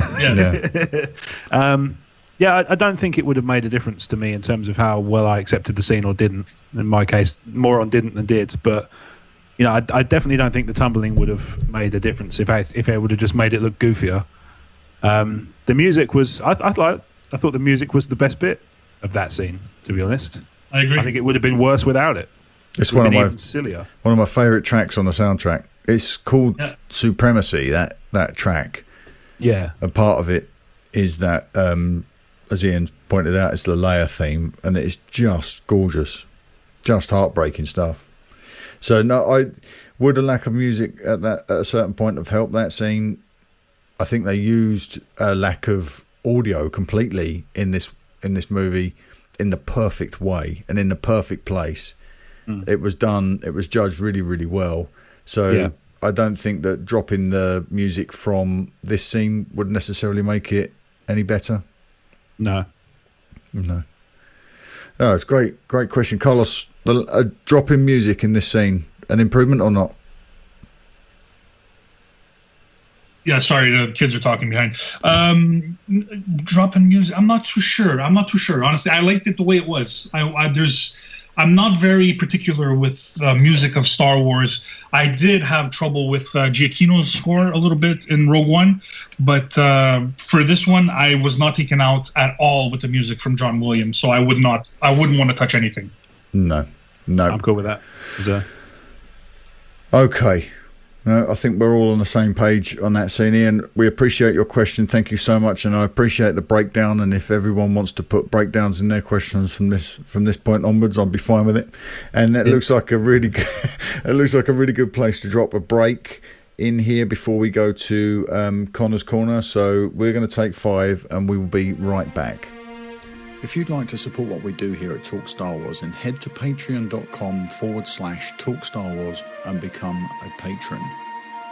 Your support will help us as we expand our programming to include further shows, and in return, you'll get access to an exclusive VIP Facebook group, a monthly prize draw, weekly Facebook live sessions, priority release podcasts, an exclusive daily podcast, and a whole lot more. Head to patreon.com/Talk Star Wars today and become a TSW patron. And we're back. So you've just heard about how you can become a Talk Star Wars patron by visiting our Patreon page and pledging as little as $2 a month for an ever-increasing list of rewards and goodies, much like Connor did. Now, we've recently had a kind of swap around in the corner. So I'm just going to start calling it Who's in the Corner? And this week it's Connor. So Connor writes thusly. Well, hello, strangers. It's been a while since I've done this, and now seems as good a time as any. Let me start by wishing you fine gentlemen a happy 100th. You look and sound great for it. My new work schedule does not give me the time for a weekly section, so I hope you can fit this in. Oh, my. I think now we've had Aid Edmondson in TLJ, we can excuse that one. I managed to make it to TLJ opening night with Leo without seeing or hearing any trailers or spoilers. It was difficult, but worth it. The film was brilliant. We're off tomorrow night for another viewing. So I'm sure you're going to be inundated with Force Ghost questions for months to come, so this won't be one. The Last Jedi ended with Rey holding the broken hilt of the Skywalker lightsaber, the crystal clearly in 2 halves, yes? Previous scenes in films show how adept she is with her staff. Could we see the next film with a double-bladed blue saber with shorter blades on each end? I ask this as if we get to see her fight again, it will most likely be against multiple foes, like the Knights of Ren. And one blade ain't going to cut it against those guys. Something tells me they won't just stand around in a circle Assassin's Creed style and attack one at a time. Just something I've been musing on after the film. Or is it more likely Luke hid his saber in R2-D2 as we only saw the saber in flashbacks? Anyway, thanks guys for everything you do each week. We love it. I will leave you now wishing you a force-filled Christmas and a Happy New Year. Your friends and patrons, Connor and Leo. See you around, kids. Awesome sign off. Oh, he's left a spot. This email was brought to you by Canto Bight Parking Authorities. You park on the beach and you're in breach. He just keeps giving. He just lobs up these T-shirt designs, doesn't he? Every time he comes on, Connor. Yeah. It's that's a good one. Needless to say, this was aimed at the 100th episode and missed it. That's why there's a Christmas bush. You shocked me, sir. He's not mental. No, that's fair enough. Well, if he is, it's in the lovingly endearing way that we like. So break it down then. So are we thinking double-ended saber for Rey? Yeah, I'm on for that. I actually surmised. I actually brought that up with the guys at Le Tumbling Saber, and I was pretty sure now that she has to construct her own lightsaber, and she has the how-to manuals in the Falcon. I think that's considering that her primary choice of weapon is the staff. It only makes sense. Yeah. So we won't get it. I think that's pretty much what we're going to surmise that. Good call. tagline for the poster is going to go, "This might go the way you think, but it also might not." Hashtag not. And deal with it. JJ XXX. Hashtag Lost was great. Yeah, hashtag Lost was great. Powered by haters. I think it's likely. I think it would make for a stunning visual. Yeah, the only thing that makes me, I think I talked about it in 100. The only thing that makes me like a little bit reluctant to to go in with both feet 100% is that in the film she consciously makes the switch from double-ended staff to single-bladed lightsaber, and they sort of linger on that for quite a long time. Yeah, it makes me think that she's making a conscious choice to kind of step out of her comfort zone and, you know, engage with something that she's not used to using. Mm-hmm. And she completely muffs it up when she cuts right through the rock. I love that. Luke walks away. Brilliant. Oh, Yeah. brilliant. I love that they did so much better a job with Rey in Last Jedi than Force Awakens. So far and away, I came out of that film. I wasn't a big Rey person because I didn't think she had a lot of depth in Force Awakens. But Last Jedi, I came out. She has flaws. She has strengths. She has character. Yeah, I fell in love with her in this movie. Yeah, they did a great job. They did a great job with her in Last Jedi. I'm really, really impressed with it. Yeah, I loved her from the get go. She was my favourite thing about The Force Awakens. She's my favourite thing about The Last Jedi. Yeah. I think you're right that what they did in The Last Jedi was demonstrate how she was leaving this whole theme about being able to let go of the past. She was letting go of what she'd relied on all those years to keep her safe on Jakku. She was letting go of the staff and embracing the future. She was listening. Yeah. It was the advice of Maz, wasn't it? The belonging you're looking for is ahead of you, not behind. So she's embracing what comes next. There could be a way to illustrate that visually with a weapon that becomes both a staff and two lightsabers, perhaps something like Ahsoka had two weapons, two lightsabers. Maybe they clip together at the hilt and become a staff. That could be something we haven't seen before. And I like that. Yeah. Wouldn't that result in two massive handles, though? Yeah, like Darth Maul's. But if you need to make it into a staff, it needs to be the handles need to be even bigger, don't they? Yeah, look at Maul's weapon. Yeah, his I'm talking bigger than that. Well, it would have to be double that size. His lightsaber. No, his lightsaber did come in two, right? So what I mean is you have a double light. You have a light staff, and then you break it in two, and you have two separate lightsabers. Yeah, single bladed. But I mean, maybe one of those would be Luke's green. Yeah, there was concept art for The Force Awakens that had a lightsaber staff, like a double-ended lightsaber, and one blade was red and one was blue. And I think the design was initially intended, I think, for Kylo Ren, but it could be something where Rey does find the green lightsaber and takes the crystal out, and so she has one blue blade and one red blade. But yeah, clip it together in the middle. It doesn't need to be any bigger than Maul's lightsaber, because what we saw in The Phantom Menace was Obi-Wan destroy that lightsaber and Maul fight with it as a single-bladed lightsaber, and it was no different to what Obi-Wan had. Yeah, he broke off one of the halves, right? With the blade. Yeah. So I could see that kind of thing working well for Rey, because then we could get some really intense choreography with Daisy Ridley learning to fight with two lightsabers like Anakin in Attack of the Clones. And I want to get your opinion on this, Rob, like the choreography in that throne room scene when they take on the Praetorian Guard. Like, what was that? Did that meet expectations of what a fight in Star Wars could be, or did that leave you lacking as well? I thought that was pretty cool. I don't know if it's my favorite fight from the series, because I think I really like the second Luke Vader and Jedi because of the emotional resonance of it. But no, I thought it was cool. I didn't have any problems with that. I was a little bit like, I don't know, it felt like the Praetorian Guard went down a little bit easily. They didn't seem to have to struggle very hard, Kylo and Rey, considering that Rey's had about, half an hour's worth of Force instruction at this point. And she's, the only time we've seen her with that lightsaber, she's not very adept with it. In Last Jedi, I should say. So in Force Awakens, obviously, she just starts wielding it like it ain't no thing. But yeah, I mean, apart from that, was like that's a nitpicky thing. But generally, I thought it was good. I was kind of that whole hour that was part of that sort of second hour. I was talking about like some of the best stuff in Star Wars. It really had me wrapped tightly on engaged in what was going on. Mainly because I was so surprised by how they were doing stuff. I was like, this is not what I was expecting. This is like, what if in Jedi Vader had turned around and lopped the Emperor's head off, and then they're just like, now what, mate? You know. But it didn't like Kylo didn't continue that journey, did he? It looked like exactly, yeah. He took one half step in that direction. Yeah, but it also, like, it would have been interesting. This is one of those moments where I feel like it might have been interesting to see, you know, Kylo and Rey actually kind of flirt with the idea of working together for a little while, and maybe you start to explore the division between them. They did in that fight. Term. Yeah, they did in that fight. They did what they needed to do to survive that moment. Yeah, that's survival. I would have liked to see it on a longer term. I would have liked to see that moment. I tell you that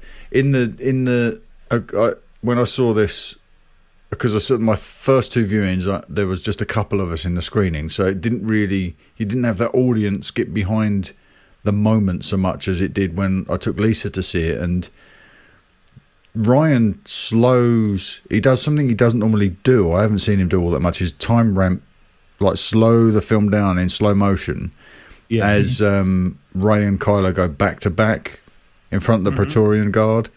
Yeah. And then it catches back up and goes full speed again. It just gives you that moment to sort of catch up with the film, and you realise, oh, this is about to go off. Yeah. And then it really does go off.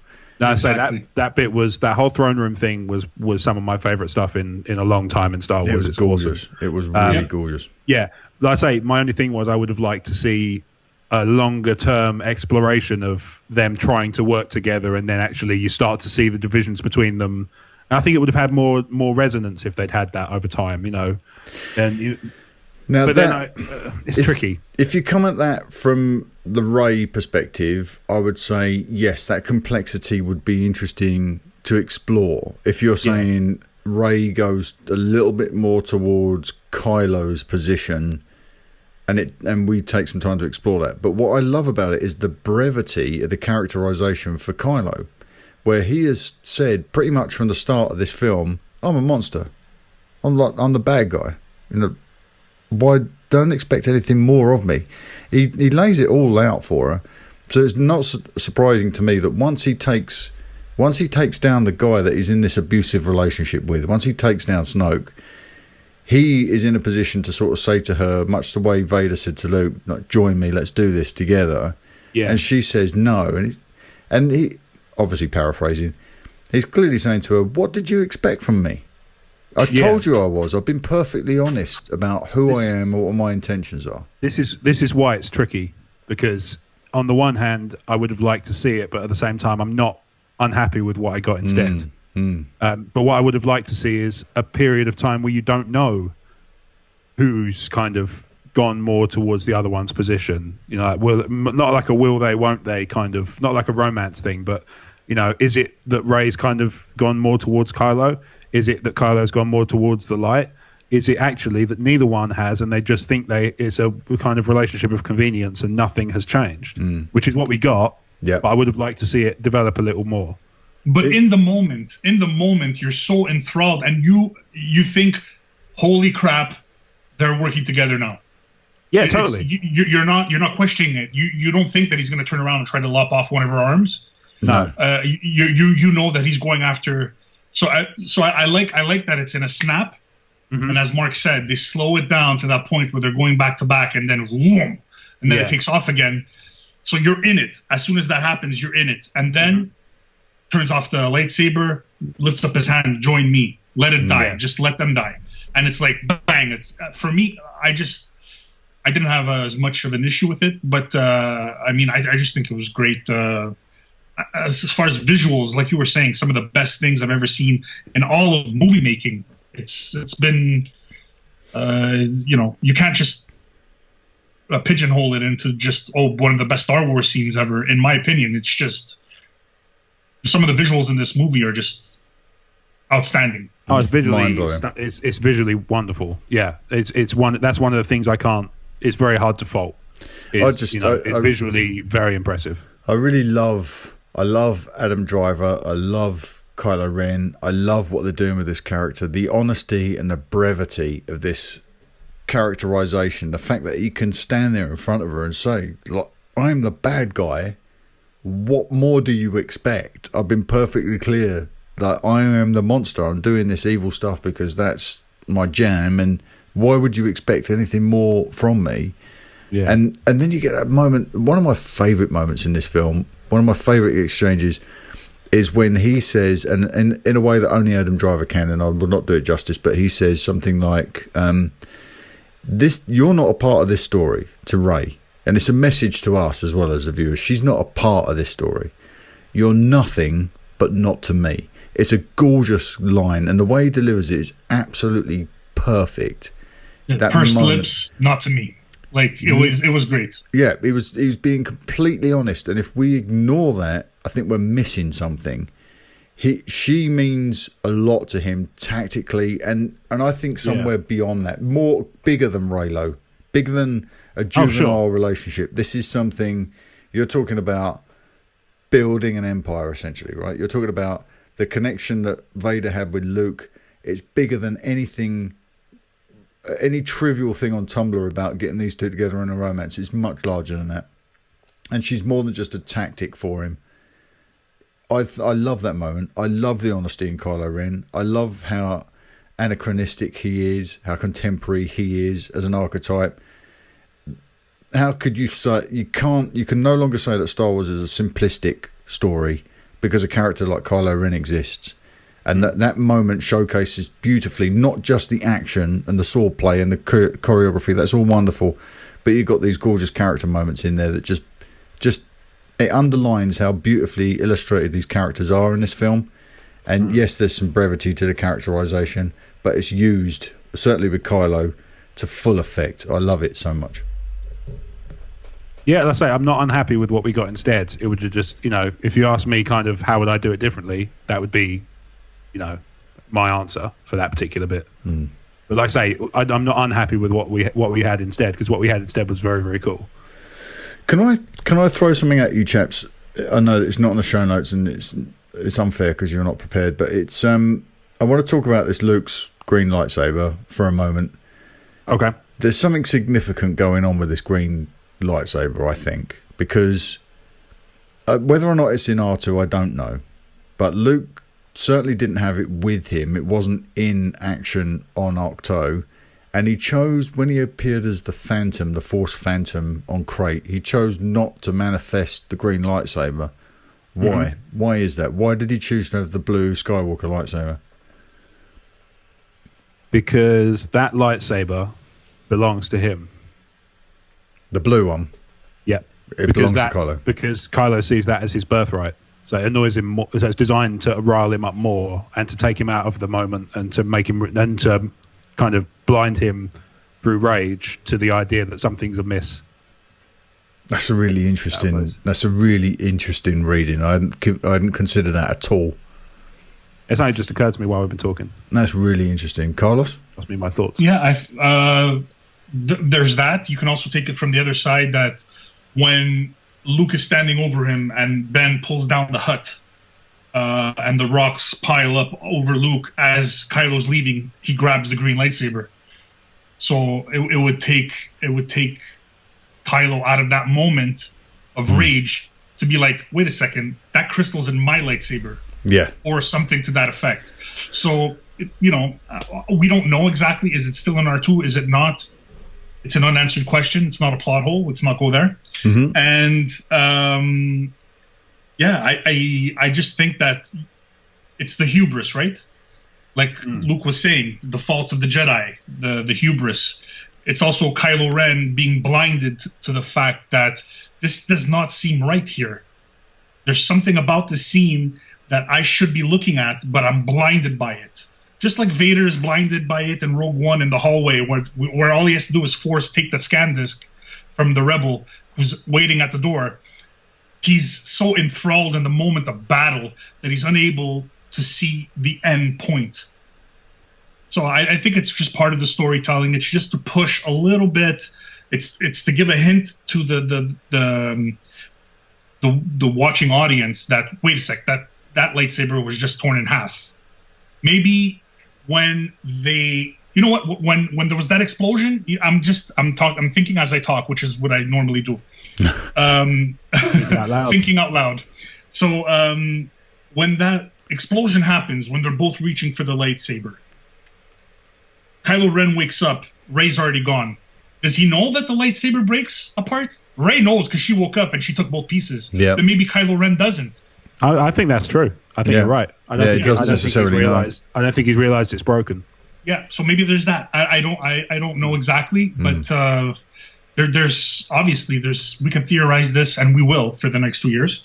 Yes, and maybe beyond that, we might get an answer, and maybe we don't get an answer. We probably won't. Yeah, and it's beautiful. I'd be interested to sort of throw this. We don't normally do this directly, but throw this to the audience and see what they think about this, because my reading on this is that there's probably two reasonable answers to the question of why did Luke choose to manifest the Skywalker lightsaber when he confronted Kylo as a phantom. And it's either because, Rob, as you so beautifully put it, he knew it would push all the right buttons. If Kylo saw him with that weapon, it would push the right buttons. But the other option is that Kylo knows what the fate of the green lightsaber was. So that isn't necessarily an option. Because, much the way as Carlos, you just said, Kylo doesn't necessarily know what happened to the Skywalker lightsaber, doesn't know it exploded, that he and Rey tore that thing in two, but he probably does know what happened to the green one. If he and this is why I go back to the new comic books and the lessons we're being taught, the tools we're being given to decode the Star Wars storytelling. We learn that when a Sith defeats a Jedi, they take the weapon, they bleed the crystal. Does Kylo know what happened to the green lightsaber, and is that why Luke couldn't manifest the green lightsaber? Because he would have been showing his hand. Yeah. So I'd be interested to know what the listeners think. Sorry, Rob. That's fine. There's something interesting you just touched on, actually. When you called it the Skywalker lightsaber, it's reading quite deep into it, and I actually think it's probably a deeper read than is intended. But could that be is that a kind of rejection of Kylo Ren from the Skywalker bloodline? By saying this is the Skywalker lightsaber, you don't get to swing it around. That's a Skywalker's lightsaber. Yeah. Not for you. It's not for you. This is not for you. This is a Skywalker lightsaber for use by Skywalkers. You've got your own lightsaber because you're not a Skywalker. Yeah, we see Snoke lean on that pressure point a little bit when he calls him young Solo, right? We see him sort of lean on that moment. I think Kylo identifies as a Skywalker. He identifies as a descendant of Anakin because of what Anakin represents to him. And I think that's probably the source of some of his hatred towards Han. And the reason he dispatched Han the way he did, spoilers, because he doesn't necessarily identify as a Solo. He thinks of himself in terms of being a Skywalker. Maybe that's why that blue lightsaber is significant to him. And the fact that it's called to a young woman who isn't from that bloodline is probably a source of enormous frustration for him. But yeah, I want to know what people think. So fire those emails and voicemails at us. What do you think? Why did Luke choose to manifest when he manifested a phantom? Why choose the Skywalker lightsaber? Is it because Kylo knows the fate of the green Jedi lightsaber? Or is it because of the significance of that Skywalker lightsaber as a totem to Kylo Ren? And is Luke using that as a weapon against him? Right. With that said, thank you, Connor. It's good to have you back in the corner. Did we ask about R2? Did we answer the question about R2D2? Oh yeah, Luke's green. Oh yeah. Do we think Luke's green lightsaber is inside R2? After all that, do we think that's a thing? I don't know. I don't personally. I hadn't considered it. I hadn't considered it until he asked. I'd be disappointed if it was coming out in the third installment of this trilogy to echo what we already saw in Return of the Jedi. So I wouldn't like to see it. That being said, it's probably inside R2. Okay. Maybe. Yeah, maybe. Well, with JJ writing this movie, it probably is inside R2. Maybe, yeah. Maybe. Yeah. Maybe there's a sort of, Rey's like, what's this letter I just got in the space mail? And then she opens it and it's a QR code. R2 scans it in and it just pops the little flap open. Oh, okay. And it's like, who sent that? Mysterious. It was Luke. But, it's designed to have a little bit of fun and mystery. I don't know. I don't know if it works entirely, but I can tell you how. Really? You even considered entertain the idea it worked at all? I did. I considered it for a brief moment there. I see. I'm almost certain that the green crystal isn't at the heart of Kylo's weapon now. Well, I love that theory at the start, and I love the theory that it might have been Vader's crystal, but I think I'm almost certain that Kylo Ren bled a crystal because he defeated a Jedi, but I think it was Ben Solo's crystal that he bled because he killed that Jedi.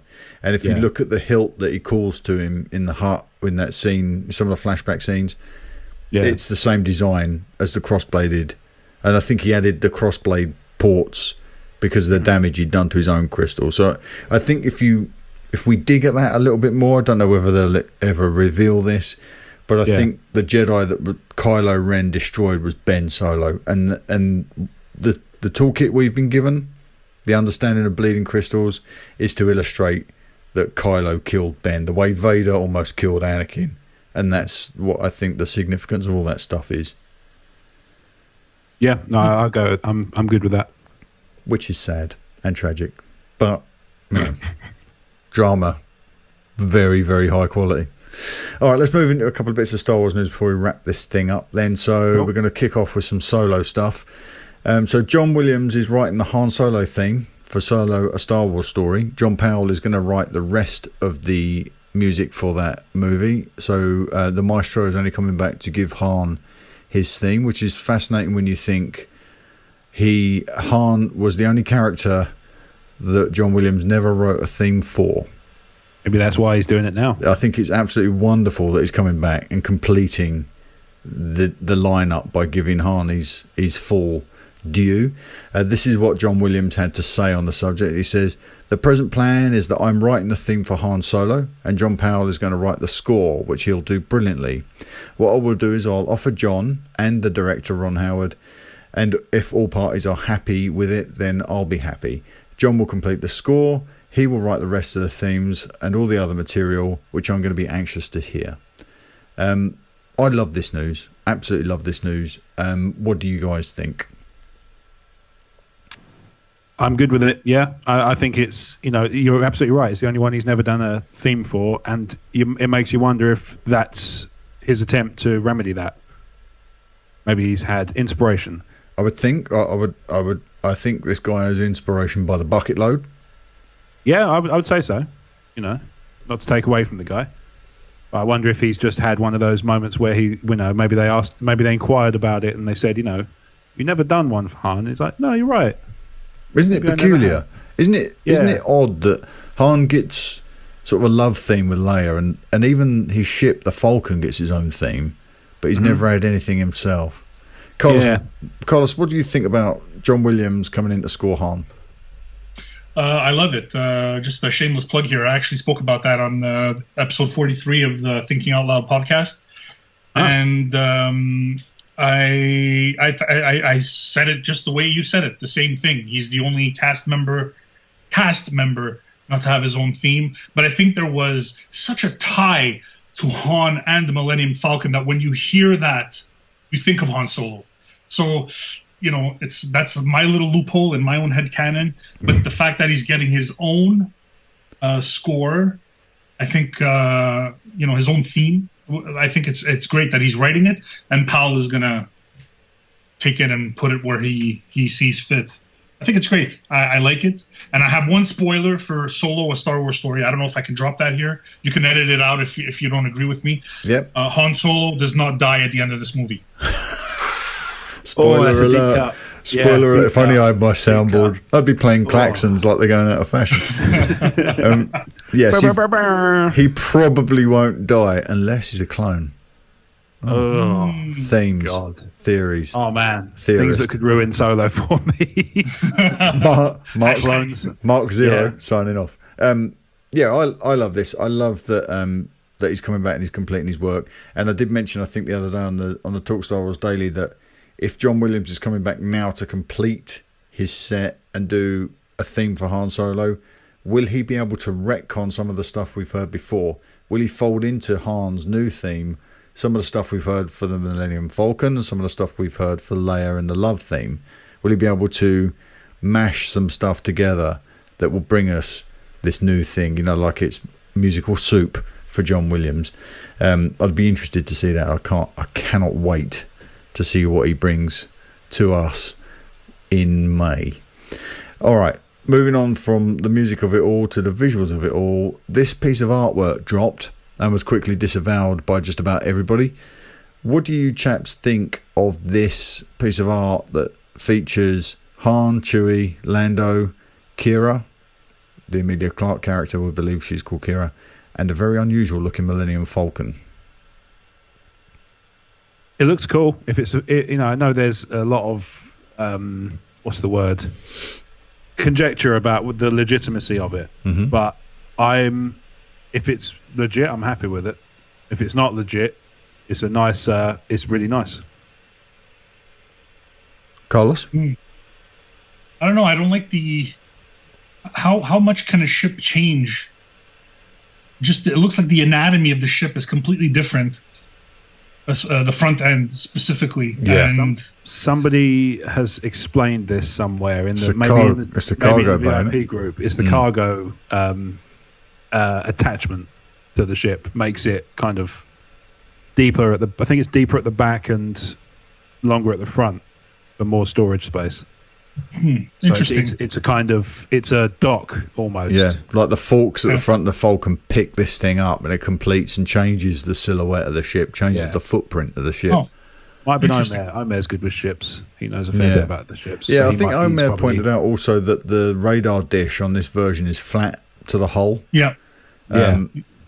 But I think what we've seen so far, even of the interior of the Falcon in Solo: A Star Wars Story, is very, very different from the ship that belongs to Han. Han seems to let this thing go to ruin. He treats the Falcon the way I treat my cars, and they Here's a thought. just rot to pieces. Go on. Yeah, here's a thought. Maybe the original model radar dish is recedes, kind of retracts inside. Yeah. And he breaks it off, being reckless, Yeah. and can't replace it with a retracting one, so he has to make do with a fixed one. Yep. And it would be a maybe nice that's thing, sort of- wouldn't it? That every Yeah. generation of Falcon gets a new radar dish because of something. And obviously the decals are slightly different when it's in. It's got more style when it's in Lando's position. This blue and white finish is very nice. So Han definitely runs this thing into the ground. But being, we've seen images of Han racing sort of hot rods. That's very much who he is very much the spirit, the image of the character like Bob Falfa from American Graffiti. It's more about what this thing does in terms of performance and less about what it looks like. But for Lando, it's what it looks like. I love the look of the Falcon in this image. I love this image, and I think this image is legitimate. Even though Disney have disavowed it and they've said it isn't, I think what they're saying is this isn't publicity material for Han Solo. I think this is a concept for some promotional materials that will tie into the film, like you would see on a countertop in a cinema with different sized buckets of popcorn in front of it. Well, TSW VIP Joe Croucher ain't no slouch. Did a fair bit of digging into this, and apparently it's a calendar, like a Russian calendar, a Disney one. That's like an official piece of Disney company stationery. Really? Interesting. Yeah, so it's entirely possible. It's not intended. When they say it's not promotional material, they're telling the truth. It was never intended to be. Exactly, But that's it what is I meant an about official piece of produced Disney art. Absolutely. I think that there are some semantics in there where they're saying, no, this isn't the lobby poster you're going to see. This isn't a banner you're going to see. But look, We're not going to announce the film with this. No, looking at these elements, they look very legitimate to me. Like Alden Ehrenreicher's Solo looks perfect, even though the jacket's a little bit more Battlestar Galactica than I would probably like. Chewie looks spot on with the different bandolier, and that Don Glover. Where would someone have pulled that Don Glover from if that wasn't an element that they use? Because that is absolutely what we've seen so far of Lando, isn't it? In his wrap photograph. So I think this is about as genuine as it's going to get. But yeah, it's not intended as a piece of promotional material, but it's there for the tie-in. Like, a countertop or, like you say, a calendar. And I love it. And look at that. Chewbacca just looks fantastic. Like, it's amazing. He looks great. Yeah. I love that different bandolier as well. I think it looks really cool. Somebody pointed out that they're quite a bit bigger, those shells. Yeah. They're like maybe grenades. he doesn't have his crossbow yet, and maybe he's got something bigger and sort of more unwieldy, and he kind of swaps it for something. It's a sawed-off. Yeah. Oh, yeah. Exactly. Yeah, you just see him on the Falcon during a hyperspace trip, just like. Can I just come back to the Falcon quick? Yeah. Just the fact that it is Lando's ship and it's a cargo ship and used as a cargo ship. When Han does take possession of it, maybe he's not so much letting it go into disrepair as much as just gutting it for speed, like a hot rod racer would. Yeah. So like the panels of the floor come out so that he could hide stuff in there, where that wasn't the initial purpose of the ship as a cargo ship. So yeah, either way, this visual is intriguing to me, and I want to watch. It makes me want to watch the movie. Yeah, me too. I love what you're saying there as well, actually, Carlos, because George was a hot rod. He was a racer. He was a gearhead back in the day, back in his youth. He was. So Han was very much written after that fashion. It was written. He's written to be a guy that loves the speed and loves the glory that comes with it. And you can see it. That's part of his character, and that's the swagger of Han Solo. This is how cool I am. This is how fast I am. I can imagine him gutting the ship and paring it right down until it becomes a hot rod, a rat rod. It's not necessarily, and it does fit in with the smuggler aspect as well, because hot rods were designed during Prohibition. Fast cars get booze across borders. Everything fits in with George's initial vision, which I think is great. And I love that Ron, who worked with George on American Graffiti, is the custodian of this story and the guardian of these elements. I think it's really gorgeous. So yeah, this colour theme, this yellow and orange kind of colour theme, I expect that to be a thing that carries through in the promotional materials for this. Where Rogue One you think blue, Last Jedi you think red. I think with Han Solo you're gonna think this corn gold. Okay, nice. Yeah, if they're going for that kind of everyone has its own motif, that would be pretty cool. Yeah, they need to stand out, don't they? Yeah. And I think I've already seen one version of the Star Wars logo in blue. I'm using it at the moment on the site for a couple of different bits and pieces. It wouldn't surprise me if that Episode 9 goes the blue route for the saga movies as well. So you have the gold, red and blue there. It's a way of distinguishing these things at a glimpse, isn't it? All right, moving on to Star Wars Episode 9. So J.J. Abrams has reportedly submitted his pitch for Star Wars Episode 9, just like Ryan had done before with The Last Jedi, submitted his initial pitch the day after the world premiere of The Force Awakens, and now J.J.'s done the same thing. He's pitched Episode 9 to Bob Iger. But do we expect any changes in the wake of this divisive reception for The Last Jedi? Do you think that JJ is going to be forced to change anything? Forced by who? Well, by us, by extension. Okay, not by Bob Iger or somebody to say you can't do this and we need this to be completed. They would make the decision. They would make the decision, but it would be dictated by the audience reception to The Last Jedi. Do you think Disney are positioned such as they would say to JJ, you're going to need to answer some of these questions or be a little bit more direct? I would hope not. I would hope that the writers get the final say. The fan reaction, I think we touched on it earlier. How much of the fan reaction is truly fan reaction and not just hyperbole just to make your point? So it comes to the point where I think the story group knows what they're doing. The writers should be left to do what they do best. And I would hope that it doesn't come down to a suit who has nothing to do with Star Wars. I would hope that that's not the reason why. If he sees the film, and obviously he saw the film before he wrote the script, and he handed it in after the world premiere, but before fans started giving their opinions on the movie.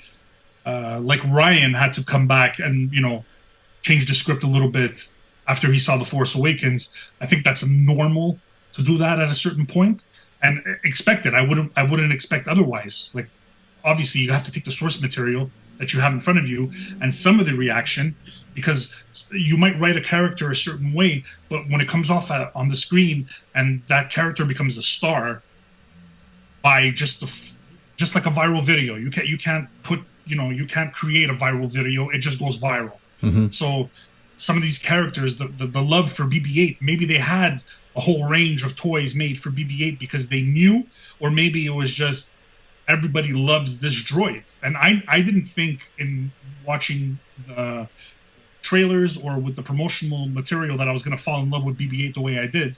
And, sometimes it just happens. So I would hope that he has enough of that courage to say, I could change it if I want to, but I just hope that he's not forced to in any way whatsoever. Yeah. Rob? Yeah, I'm even with the kind of disappointment that a few people have felt, I kind of hope they don't, to be honest, either way, I hope they don't look at the vocal minorities on either side when they're making their choices. I hope that they kind of are as moderate as it's possible to be when it comes to how radical they make things and how safe they play it. Because, like I said, despite the fact that I saw Force Awakens way more times at the cinema, I thought Last Jedi was far better, and part of the reason I thought it was is because it was bolder. And the ones that have resonated with me the hardest out of the post-Disney Star Wars publications are things that have been, done bold things.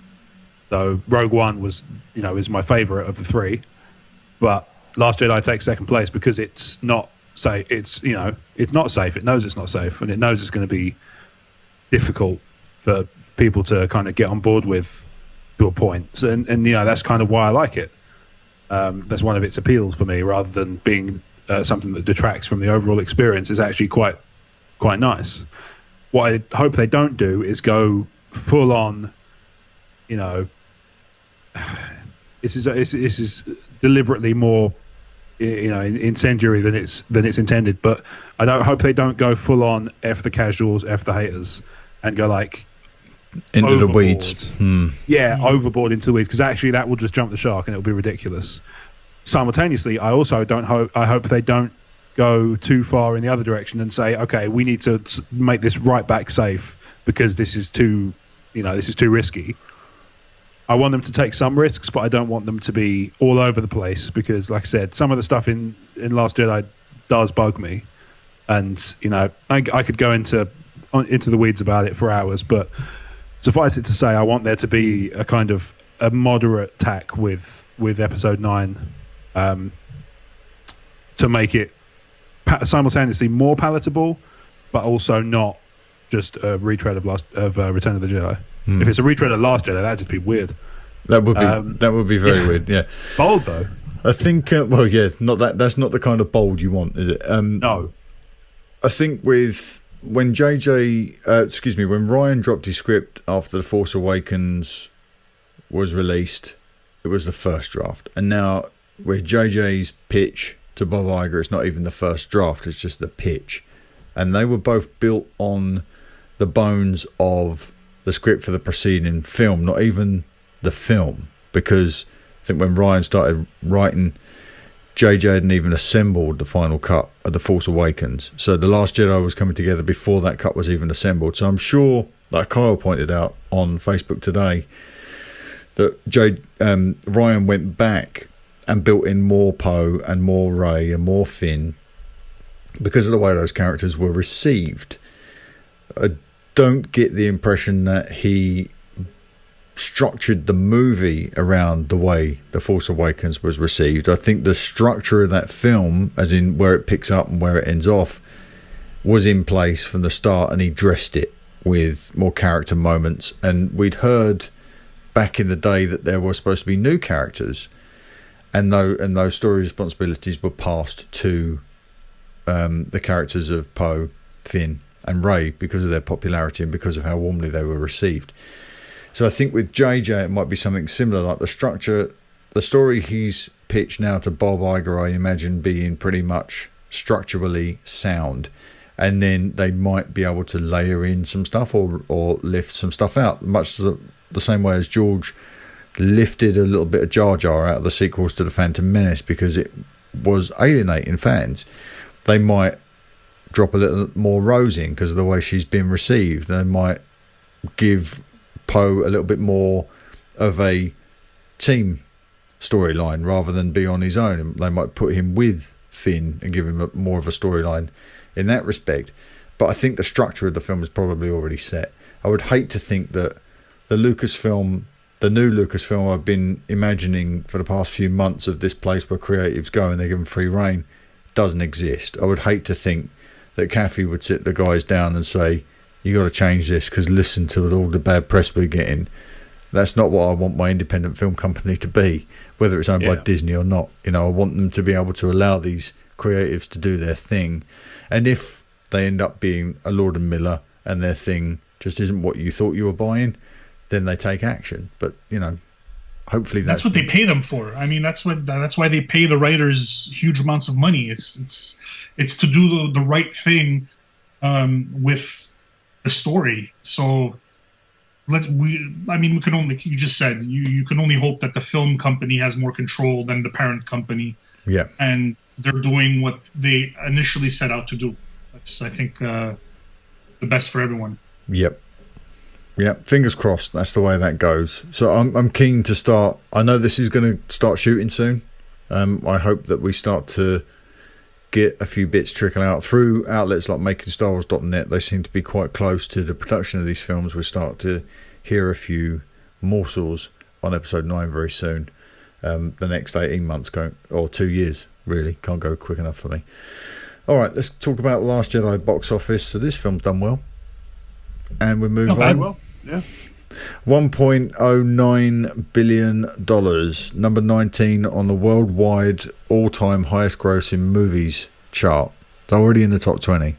How did it do in relation? How did Rogue One do? I can't remember how much that ended up taking. It was over $1 billion, wasn't it? Rogue One is down in the mid-20s somewhere. It's $1 billion, but probably not by much. There's not a great deal in it. 1.067, I think, something like that. Okay, that sounds about right. There's not an awful lot in it. It took one day just out, I think at the weekend, they were forecasting that The Last Jedi had topped Rogue One, and then when the actual figures hit, it hadn't, and then it about 15 minutes later, it had done. So it was very, very close. Mm-hmm. The next slot up from this, I think, is Transformers or maybe Skyfall. And it's a little bit more of a jump for The Last Jedi, but I suspect it'll probably do it in the next sort of week or so.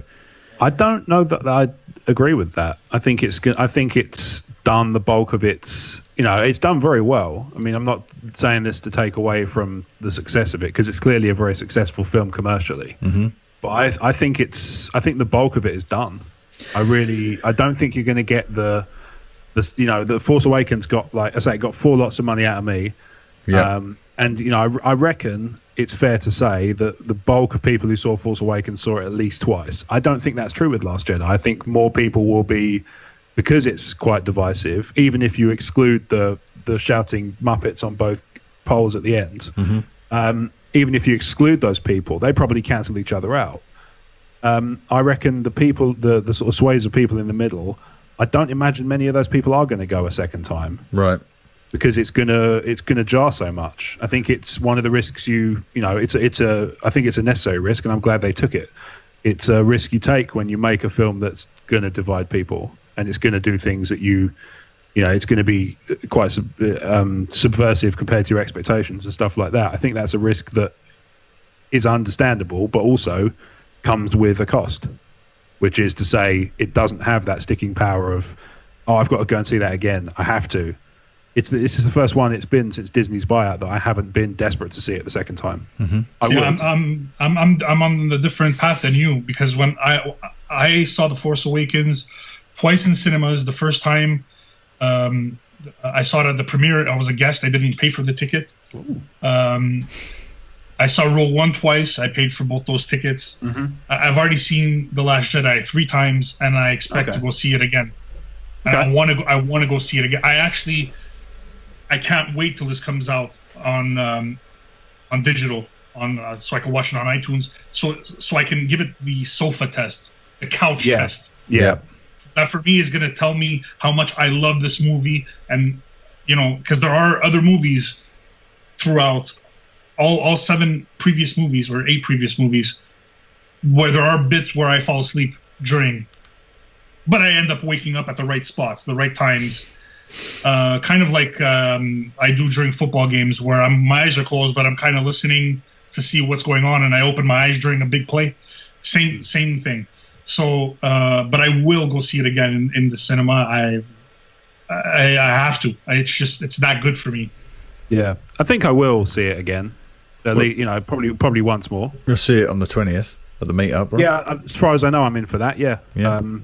Obviously there's stuff going on behind the scenes which I've not talked about, which may throw a spanner in the works. But yes. Other than that, as far as I know, I'm in for that. So pending all being well, or all being timing is everything. So there's a good chance I'm going to see it a second time. Well, it's only done 19 days in release at this point, so it's done this sort of business in a short space of time, and The Force Awakens was in theaters for 163 days. So even this slows down a little bit, and its progression up in terms of in the chart position as it starts taking down these other movies, if that slows down, I think it will still do it. And I'm predicting that this will topple Jurassic World. How much is Jurassic World? Jurassic World is in number 5 position at the moment. I think I mean the money wise. Last 1.5? Jedi. Last Jedi would have to do something like, what did I peg it at? 186. Hang on, let me have a look. Let me call it up now, and I will tell you exactly where Jurassic World is in terms of these positions. Typically, I don't have the box office mojo open. It's I still think this has got some legs in it. Let's have a look. It may do. I think the legs aren't as. It won't be as its rise won't be as rapid. Now this is where we are, right? So Avatar and Titanic, position 1 and 2 respectively. Yep. Untouchable. All right. 2.78 billion for Avatar, 2.18 billion for Titanic. Untouchable. The Force Awakens, 2.06 billion. Okay. Jurassic World is in position 4 at 1.67 billion worldwide. Okay. So, and that was, can I see how long that was in release without leaving this page? No, let me jump out and have a look. That did, it's not telling me how many days it did. That's not very helpful, is it? Box Office Mojo. 22 weekends, so you do the math. It was 22 weeks in theatres, and we are in less than 3 weeks, right? For Last Jedi, 2.7 weeks. 2.9 weeks, 20 days, 20 days. Yeah. It's been in theatres at the time of recording, so I still think it can do it. Now, the number 17, so just above The Last Jedi right now, is Skyfall. It will do that tomorrow. It'll probably take that. Yeah, it will take that. It will do that tomorrow because it's so marginal, the gap between the two. But the next one is Lord of the Rings: Return of the King. So I think that's going to take a while longer to get there. But we might be surprised. This thing might slow to an absolute crawl. This is what I'm wondering. I think it will topple Jurassic World. Okay. I don't know. I mean, I'd have to look at the charts and stuff to see how it's kind of climbed. But it does seem... I know it had a big drop-off on the second week in comparison to the first, but then that's quite common for big blockbuster movies anyway. Like I say, this is not to take away... At no point am I suggesting that this movie is a flop, because it's clearly not. No. Because money... it's a... I don't know how much it cost to shoot. I would wager it's probably not $1.06 billion. Disney don't release that sort of information.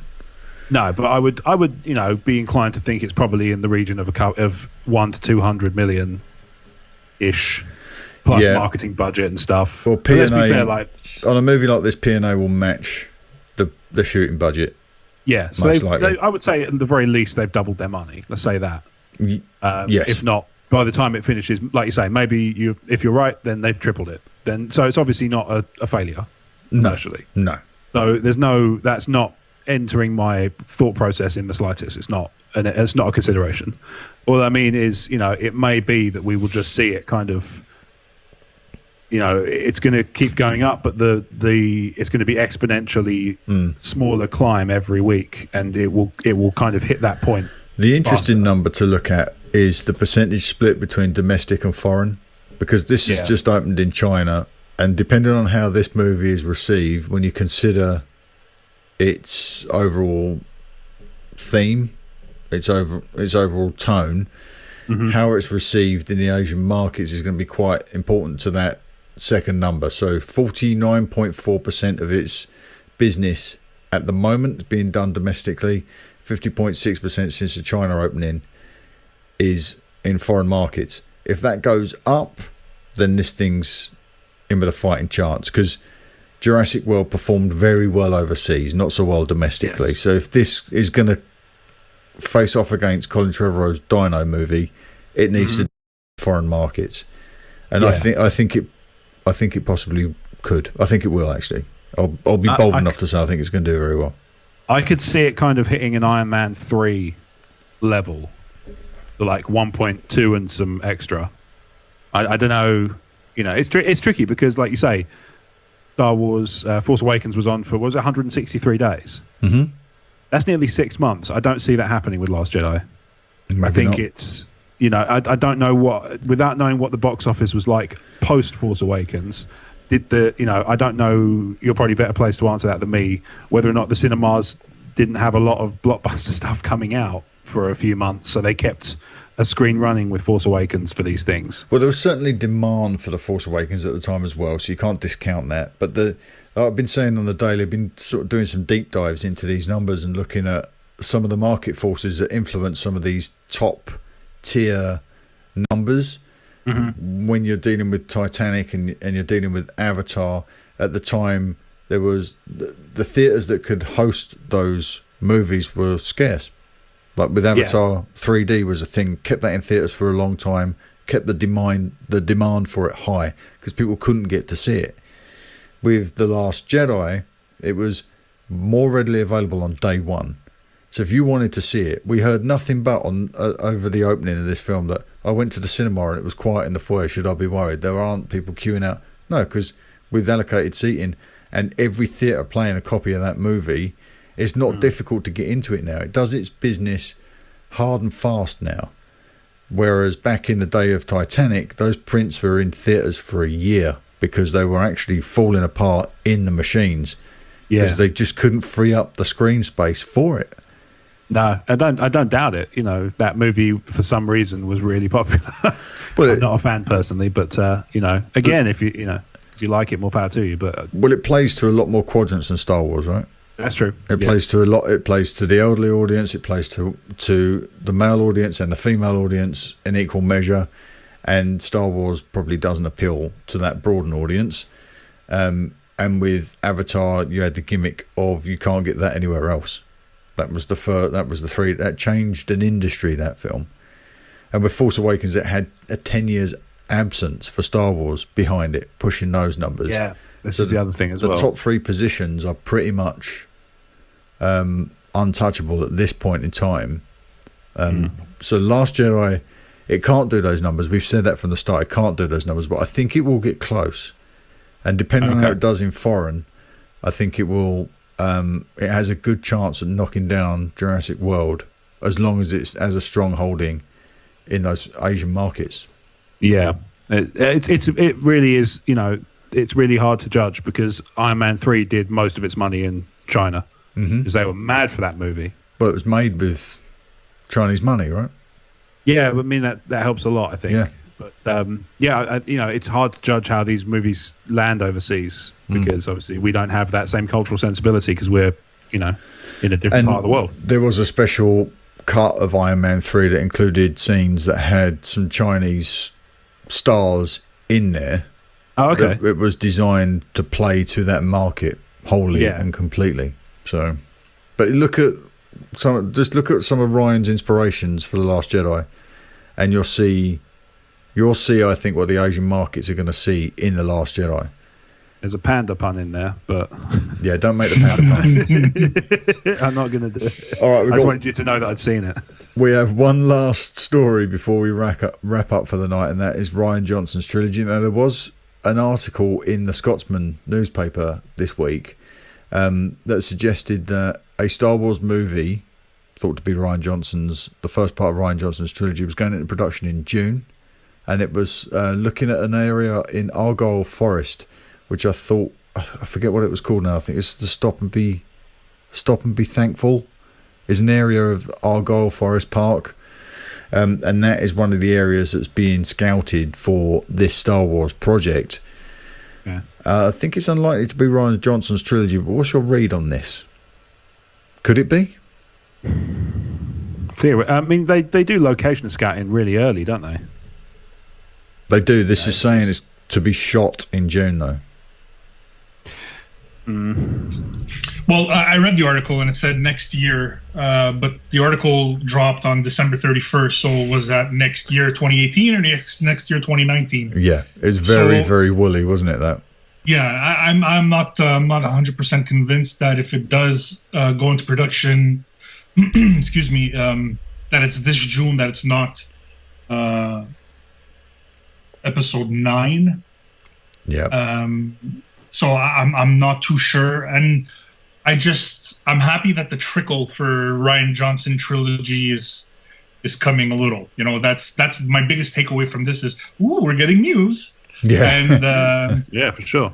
yeah, that's the most I could take away from it. But I mean, Scotland's a beautiful country, so I'm sure the locations they're scouting are going to be great. And if I look at The Last Jedi, and I think Rian is going to be taking a whole trilogy, I'm expecting it to be just as beautiful as The Last Jedi. So I think we're in for something fantastic. I agree. Rob?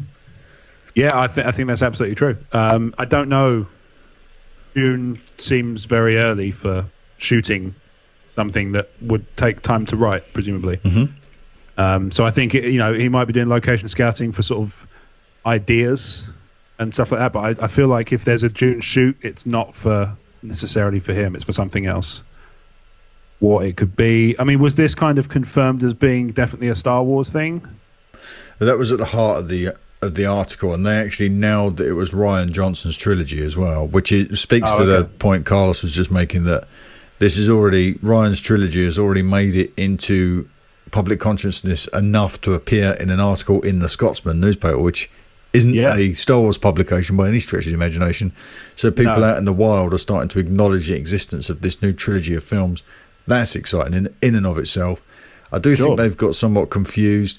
I suspect, as Carlos rightly pointed out, this article dropped on New Year's Eve. So if next year, if it's accurate, then it means 2018.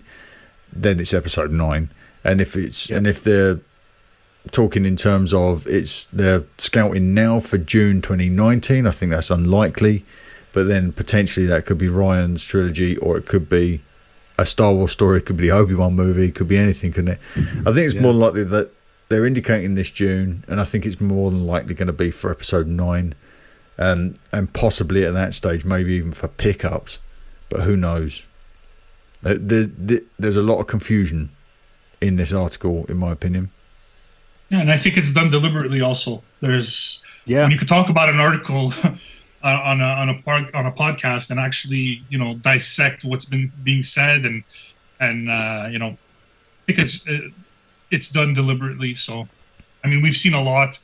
One of my favorite T-shirts of all time is "Say No to Clickbait." Yeah, and there's a lot of stuff out there that's meant for us to dissect, because that's what we do, right? So yeah, and it is meant to sort of pop up in people's Google alert stream, isn't it? It's meant to sort of give these articles some traffic, give these outlets some traffic, and it is very interesting for people like us to look at these things and think there's nothing there. I'm more interested in when a site carries something and it's vague, but there's an element of truth or an element of credibility to it, I'm more than likely to go back there a second time. But I'll keep a close eye on this thing because there's usually some fire, isn't there, when you see the smoke? So we'll see where this one goes. But for now, I'm going to pin it up as we'll wait and see. But it's unlikely, in my opinion, to be Ryan's trilogy. I think the guy's got to put pen to paper yet. Yeah, it seems very soon. I feel like if you're going to write your own, you've been given your own trilogy, you're going to write as much of the whole thing as you can in terms of flow. So that's going to take longer than a standard screenplay anyway, just because you're going to be writing 3. Even if it's just like 1 screenplay and 2 tone poems, it's going to be, you're going to be going for a longer run to get more of it done in one go because you're going to have less to fix later. Yeah, if you start thinking about that stuff now. What we said earlier was very much that's what's needed in it. That big picture view, that overarching sense of storytelling that might be missing from this trilogy. All right, I think that's us done for episode 101. Carlos, thank you for sitting in. Let's wrap this thing up. All right, thank you for listening to Talk Star Wars again this week. You can support us and become a member of our Talk Star Wars community, the wonderful Talk Star Wars community, by becoming a patron. Head to patreon.com/Talk Star Wars. Get information there. Don't forget to leave us a 5-star review in Apple Podcasts and take advantage of our Ron Burgundy guarantee. So whatever you write in your review, we will read as long as it's clean. So if you want to promote something like a blog or a podcast, that's the place to do it. You can email us your questions and comments at talkstarwarsinfo@gmail.com, or you can reach out to us on one of our many social channels such as Twitter, Facebook, YouTube, Instagram and more. And with that said, guys, where can people find you between episodes? Let's go ahead, buddy. Well, you could find me at C Candido Music on Twitter. You could follow my podcast at the TOL Podcast, also on Twitter. You could subscribe on iTunes for the TOL Podcast, Thinking Out Loud. And if you are so inclined, throw a few bucks over to Tumbling Saber on Patreon, and you can get me exclusively on the Sith Disturber show as part of the perk for Tumbling Saber. So go ahead, do that. Worth every shekel. Thank you, Carlos. It really is. I can tell you from doing it, it's it's well worth the money. Rob, where can people find you? So you can find me on Twitter and Instagram at Rob Wade Vision, and everything else I do that's non-Talk Star Wars at emotionally14.com. Awesome stuff. You can find everything I do at talkstarwars.co.uk, and I'm on Twitter at talkstarwars. You can find Paul at moviescorenews.com and his Moviescore News on Twitter, and you can find Stephen at Stephen_Ware on Twitter and Wild About Nature on the YouTubes. You should check out their work. They're very good. Carlos, I cannot thank you enough for stepping in this evening at such late notice as well. I've really enjoyed having you on the show, mate. Yeah, likewise. Thank you. The pleasure was all yours. It was. Hopefully we'll get you back on again. And you can find, as Carlos says, you can find his work over there. He's part of the Star Wars Commonwealth. And with that in mind, head to StarWarsCommonwealth.com and check out the work from all our other partner shows, Tumbling Saber, Generation X, when you heard Rob Williams earlier on, Rogue Squadron Podcast, the Skyhoppers Podcast, the Nerd Room, and San Diego Sabers, all at StarWarsCommonwealth.com. Everybody's putting out top-class Star Wars programming. It's worth your time. All right, we will be back next week. Until then, have a good one. Bye. Toodles. Toodles. Talk Star Wars is a proud member of the Star Wars Commonwealth Podcast Network. Find us at StarWarsCommonwealth.com alongside the Tumbling Saber Podcast, the Generation X-Wing Podcast, Rogue Squadron Podcast, the TSW Roundtable, the Skyhoppers Podcast, the Nerd Room Podcast, and San Diego Sabres Radio Podcast. Head to StarWarsCommonwealth.com. Take your first steps to a larger world.